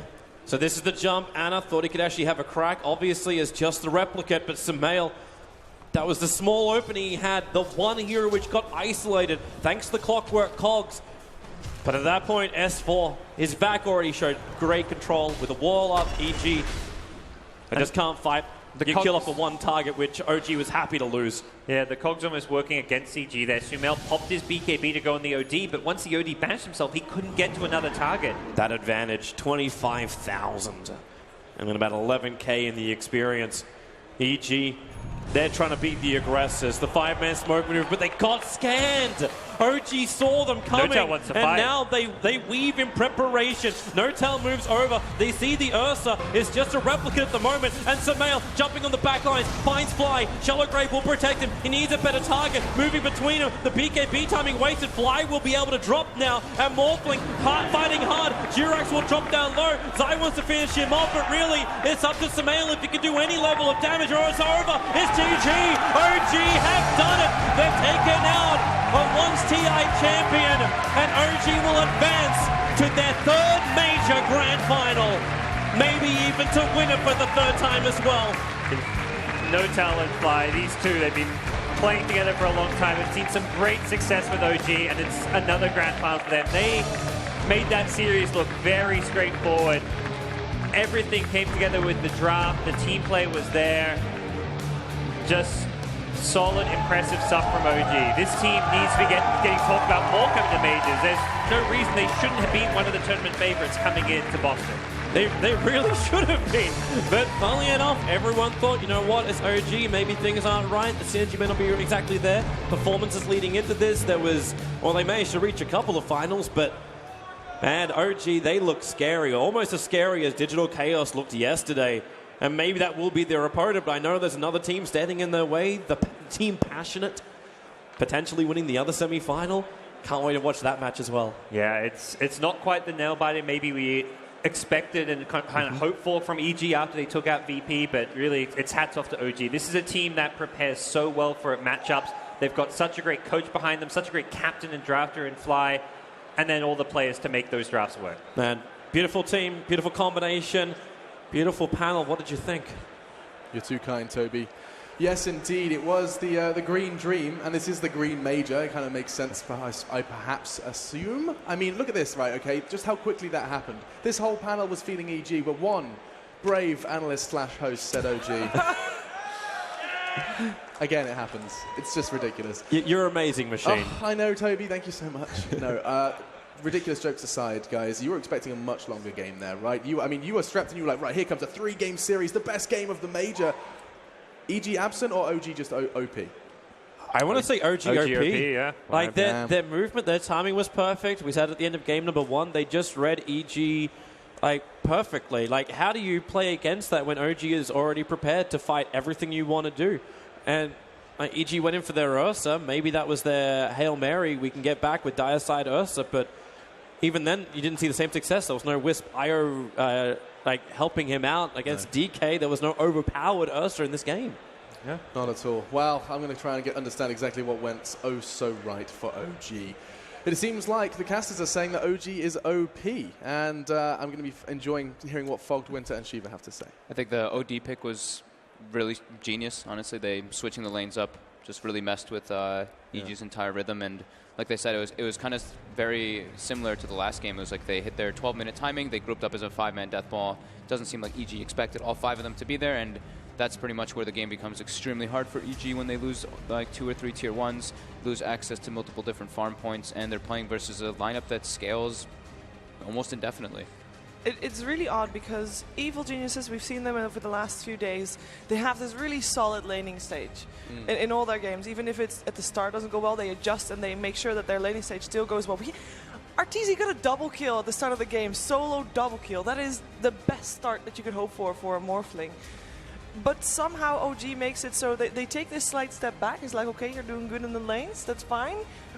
We'll just wait a little bit, and then at some point they just come out guns blazing, and it happened in the previous game as well. Around that, previous game was around 11-12 minutes. This time was 13 minutes in. They just go all in, all mid, and fight. And they seem to just do it perfectly. You see, it's been described before as a death ball. Yeah. They do just group up and do damage. Winter, was it the same kind of strategy? There were some similarities between the first and the second game for OG. I don't know, man. I think EG's lineup this game, they were really hard pressed to do a lot of stuff in the early game. Yes. And the OD last week sort of made everything close to impossible for them. They needed to win the lanes, and the lanes weren't as they expected. They wanted the Ursa against the Alchemist lane, but Alchemist went safe lane. And the Clockwork pick here against the OD is not great because you have always the defensive imprisonment, or as we see here, he hook shot onto the OD and he just prisoned himself and his teammates teleported over, and with the Dazzle by his side, there was like no way they could have killed the OD. Yeah, I think the key, at least for me, as I'm glad you said like the dazzle too, is the OD and the dazzle. It really messes with EG's plan. Like they don't want to bring the Morphling to the fight, so they have to fight this 4v5. But if you're playing versus a lineup with so much sustain, because obviously the Darkseer will be able to build mech, which I think he had here too. So it's so difficult to fight into OG's lineup with the dazzle, with the OD, so many different forms of save. And then on top of that, they have an Alchemist who gets a 12 or 13 minute radiance too. So they did try to pressure the Alchemist hard by doing this Ogre Clockwork dual lane. But No-Tail, even though he got pressured early on, just left and went to the jungle and farmed there anyway. It's just an excellent overall just game plan and like mastermind draft from OG, honestly. I was like, oh, this draft might be too greedy for OG, but in the end, the way they used the resources on the map, the way they distributed their lanes was just brilliant from them. And all these fights that we're seeing, somehow that Slardar's always there. Jerry's positioning and movement around the map was just... Like, we know that he's one of the more aggressive supports, and he will try to make those plays, but Slardar, we didn't really see him too much on the Slardar before this tournament. This was so ridiculous. This was the best play that That's nuts. And around this time just as well, reading his opponent. It is worth addressing. You know, you the first hero out of your mouth fogged was OD. You wanted to talk about OD, and the man behind OD was Ana. And what a storyline that's been. As you can see, he's on your screens continuing to pick up kills. But there was some criticism. After MDL, Shiva, you were telling me that it was, well, you know, there was excitement. There was an aura of excitement around OG as they did pick up Ana, and it wasn't necessarily an immediate click for him. It was not. People thought, well, at first when it was announced, like, okay, they're looking for a quote-unquote replacement for Miracle, a Wonder Child, and then Ana came up. MDL happened, and people thought that he was maybe a one-trick pony. They came top 4 at MDL, not a result that is bad at all, at any means. But I think this tournament he really stepped up, and it just clicks as a team, and it's just the perfect fit. I mean, it's the biggest shoes to fill, isn't it? I mean, very big shoes to fill. How are you supposed to overcome that? The fact that we're still talking about the power of Miracle despite his absence in the tournament, and here comes Ana, and him and his squad have managed to take down EG. Yeah. One game is all OG have conceded here in the Boston Major, just once to Warriors Gaming. That's the only single game in a series that they have lost, as they take a 2-0 in the semi-finals versus Evil Geniuses. It's crazy that they can do this with changing 3 players. Normally people don't consider the team the same after changing 3 players because you're basically changing your entire dynamic. But Fly and No-Tail managing to just grab 3 and just make it their own, and it works. Yeah, they grab 3 new players, and now they can perhaps make it 3 for OG as well. Could this really be the 3rd major? They have a chance to try and do it. They are in the grand finals. A moment of reflection as Evil Geniuses are eliminated in the semi-final. That's a lot of passion. No-Tail. Always with that. That's why we call him the beautiful flower. This beautiful flower who's got like a little bit of a fiery side. Yeah, I like sure. that. Well, we've got a beautiful flower with a fiery side on our desk, Winter. We haven't heard much from you. I mean, still speechless. They were just like so good on the draft. Like they played so well. Does it really come down to that draft? This second game determined before the first creep was killed? It's the way they played the draft. It was, I mean, the lanes, the draft. Like it was just like basically the way they distributed the lanes and resource. We were like looking at the draft. This draft opening seems really peculiar with the Alchemist. Is it going to work together? And EG has like a very aggressive lineup to deal with that, and in the end we got all proved wrong. Well, I mean, we have got a real opportunity here. We talk about the power of Fly and No-Tail, and we have 50% of them on stage. It is the old razzle-dazzle with Slacks. Let's see what he's got to say. Ladies and gentlemen, hello. I am here with the captain of OG and one of your grand finalists, Fly, my boy. How you doing? I'm doing great, man. All right, good to hear. So, did you think that this squad would be as good as they are? You have 3 new members. You've replaced this, and you're already here about to win your 3rd major. I mean, did you know this was going to happen? I didn't know, but that's what I was aiming for, you know? Right. Like, I think with the new guys, like, I aim to do better. I think we're going to be better than I was last year. That's the whole point, you know? Yeah. All right, there we go. Always improving. So, let me talk to you about that game. You won it, but you won it like handedly. I don't want to be a jerk, but you destroyed him. So were you expecting to destroy him in such a way? I didn't expect anything. I just we had these ideas to surprise them, do things that are unexpected. First game we weren't even sure we're going to get a Naga, but it's like one of our biggest, comfort heroes. But second game we had a plan going in. We went through with it. We kind of read them, and I think we just had a better read this time. So yeah. Did you steal that stuff from DC? They ran almost the same strat as you guys with the Naga the other day. No, definitely not. Somebody else might have stolen it, but honestly, it's an OG concept that's been around for a long time. So. OG concept, very good. All right, man. Well, you're going to be going into the grand finals, going up against one of these two titans of teams. I want to hear it, man. What do you got to say to them? Hype them up. Let's get this Guggen, man. Let's get Guggen, boys. All right. OG heading to the finals, and then we'll see who they're going to face right now. Back to you guys. Wonderful to see Fly there, and you will see more of him today. They are locked in for the grand finals. It is a huge honor for OG to be there, and of course, doing so through EG. That is going to be our final kind of closing thoughts on this one. We will have a moment to kind of just look at EG and what they have achieved and why they have been such a kind of a hit and miss squad, right? I mean, Fogged, we were so praising them in the pre-show. The start of the group stages, we were like favorites for the tournament. We then proceeded to witness the complexity shortcomings. We then came into the playoffs and we were like, holy moly, goodbye Wings, goodbye VP. And this game, in the words of Slacks, they got destroyed. I think in the words of Fly as well, they just seem better prepared today. Prepared. I think on a different day we'd see a different type of matchup, maybe more even, more close. But I think they just were more prepared. He did say they were able to read them better, and because they were up against a really tough, their previous two opponents were really difficult, so it gave away more information towards OG probably, so they were able to read them better. That's a very good point. We have a look at the scoreboard that will help us read into this a little more. It was a very one-sided affair if you do just look at the numbers, and I mean, it was an Alchemist win, but it wasn't necessarily entirely an Alchemist win, if that does make sense. Yeah. I'm not sitting there pulling my hair out as an anti-Alchemist fan. Yeah, it was a strong hero. He was there as a backup also, just in case he was the backup, and his team basically destroyed the early game. He wasn't even online, but the game was pretty much so difficult for EG. It was a combination of two things, I think. Being able to keep their team alive, the Dazzle and the OD, and having the Slada sprinting around, running around the map, maintaining control of that early game. And he has been nominated as MVP, which does raise the question. Initially, Slada was not your favorite, Winter, at least in the support role. Yeah, you love Jirax, though. I think this guy plays other heroes really well. That's why I felt like putting him on the Slada might be a little bit of a waste, but he proved me wrong again. So he's able to do what he can do in other heroes with the Slada as well. 16 assists. He was participating in almost all their kills, just moving around. Ion Shell makes it a little bit easier for you, but half the time he wasn't even Ion Shelled. He was just making the moves around the map. The OD set up a lot of stuns for him, so it was basically sort of like a team effort around their heroes. We did get a lot of treats, didn't we, from OG? We got that Clockwork in the first, we get the Slardar in the second. It has been very, very enjoyable to watch OG and forge their path to the grand finals. We are talking about some of the highlights, and we have got someone to break them down even better. It's Purge. How you doing, bro? I'm doing pretty good. It was a pretty fast series, but lots for me to look at least. Yeah, you got a lot for us?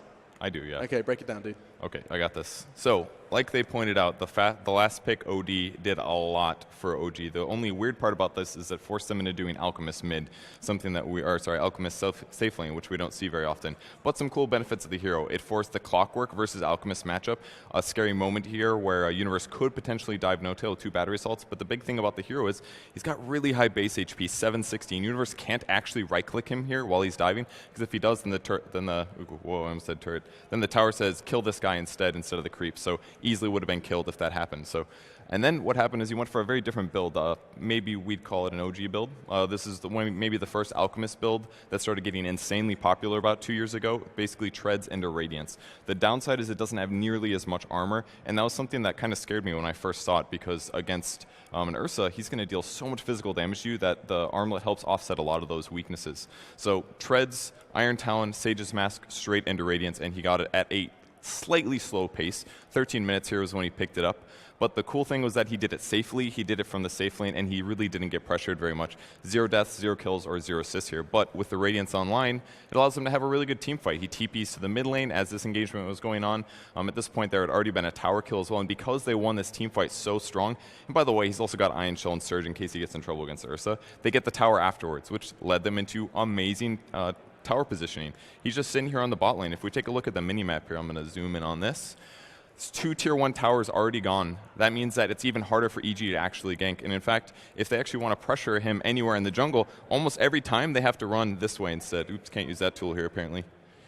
But basically, every time that they want to gank over here, they have to run either through the river or through the bot lane. Those are the only two paths. They can't go through middle. They can maybe go through Ancients or something like that, but it makes it a lot harder for them to actually get kills on him. And then in the mid game, picks up a soul booster for HP. Still not as much armor. A little surprising at this point, but he actually ends up pivoting and going for a Blade Mill, which pretty much guarantees that outside of ulti, Ursa can't really kill him without killing himself. So it was an interesting item build. It was a nice adjustment to the game. It was great this game. Don't do it every time, but amazing play by OG. Amazing play indeed. A grand final spot for OG, and they are going to have their chance to go ahead and be crowned champions of this $3 million major. It is the Boston Major. It is the 4th on the major circuit, and man, oh man, if they could make it 3, that's something we have plenty of time to talk about in just a little while. Anything to add to Purge's video there? You enjoy that one? No, it looks like... I like that you just looked at me, Winter, just after that video, and you said, the reason I didn't have much to say, Alex, was because it was that simple. A simple game of Dota. It's still an enjoyable one for you? Yeah, it is. Like, there's nothing wrong with winning Dota, like just with simple things. Right. You win, and they had a better strategy. They used the resources, like I said, very, very well. They put the Alchemist into the jungle, despite the slower Radiance, but it was safe. He got it. They used it to win the game. Yeah. It was a harder to execute draft from Evil Geniuses as well. So it's hard to fight very hard. They had to do so many things. They had to win the lanes. They had to get the pickoffs. They had to get the early rush with Ursa. They did not even get the rush at all because they got pressured heavily. So many problems in the game. And still, Sumail seemed to win his lane. That's something. There you go. I found a silver lining, guys. I did it. I mean, he's still an amazing mid player, so the result here doesn't change that. It's just OG's teamwork. It was good. It really was. And I keep saying the Boston Major. Fortunately, we're going to be able to show these guys a little bit more about what Boston has to offer. Coming up after the break and after this video, we are going to be bringing you your second semi-final. Who will join OG in that grand final? Will it really be DC, or will the Ad Finum Cinderella story continue? They've got so far now the Greeks, but they're standing in their way is a mammoth task. DC have looked phenomenal here at the Boston Major. So join us after the break to see how our second semi-final plays out. We'll see who's going to join OG. See you soon.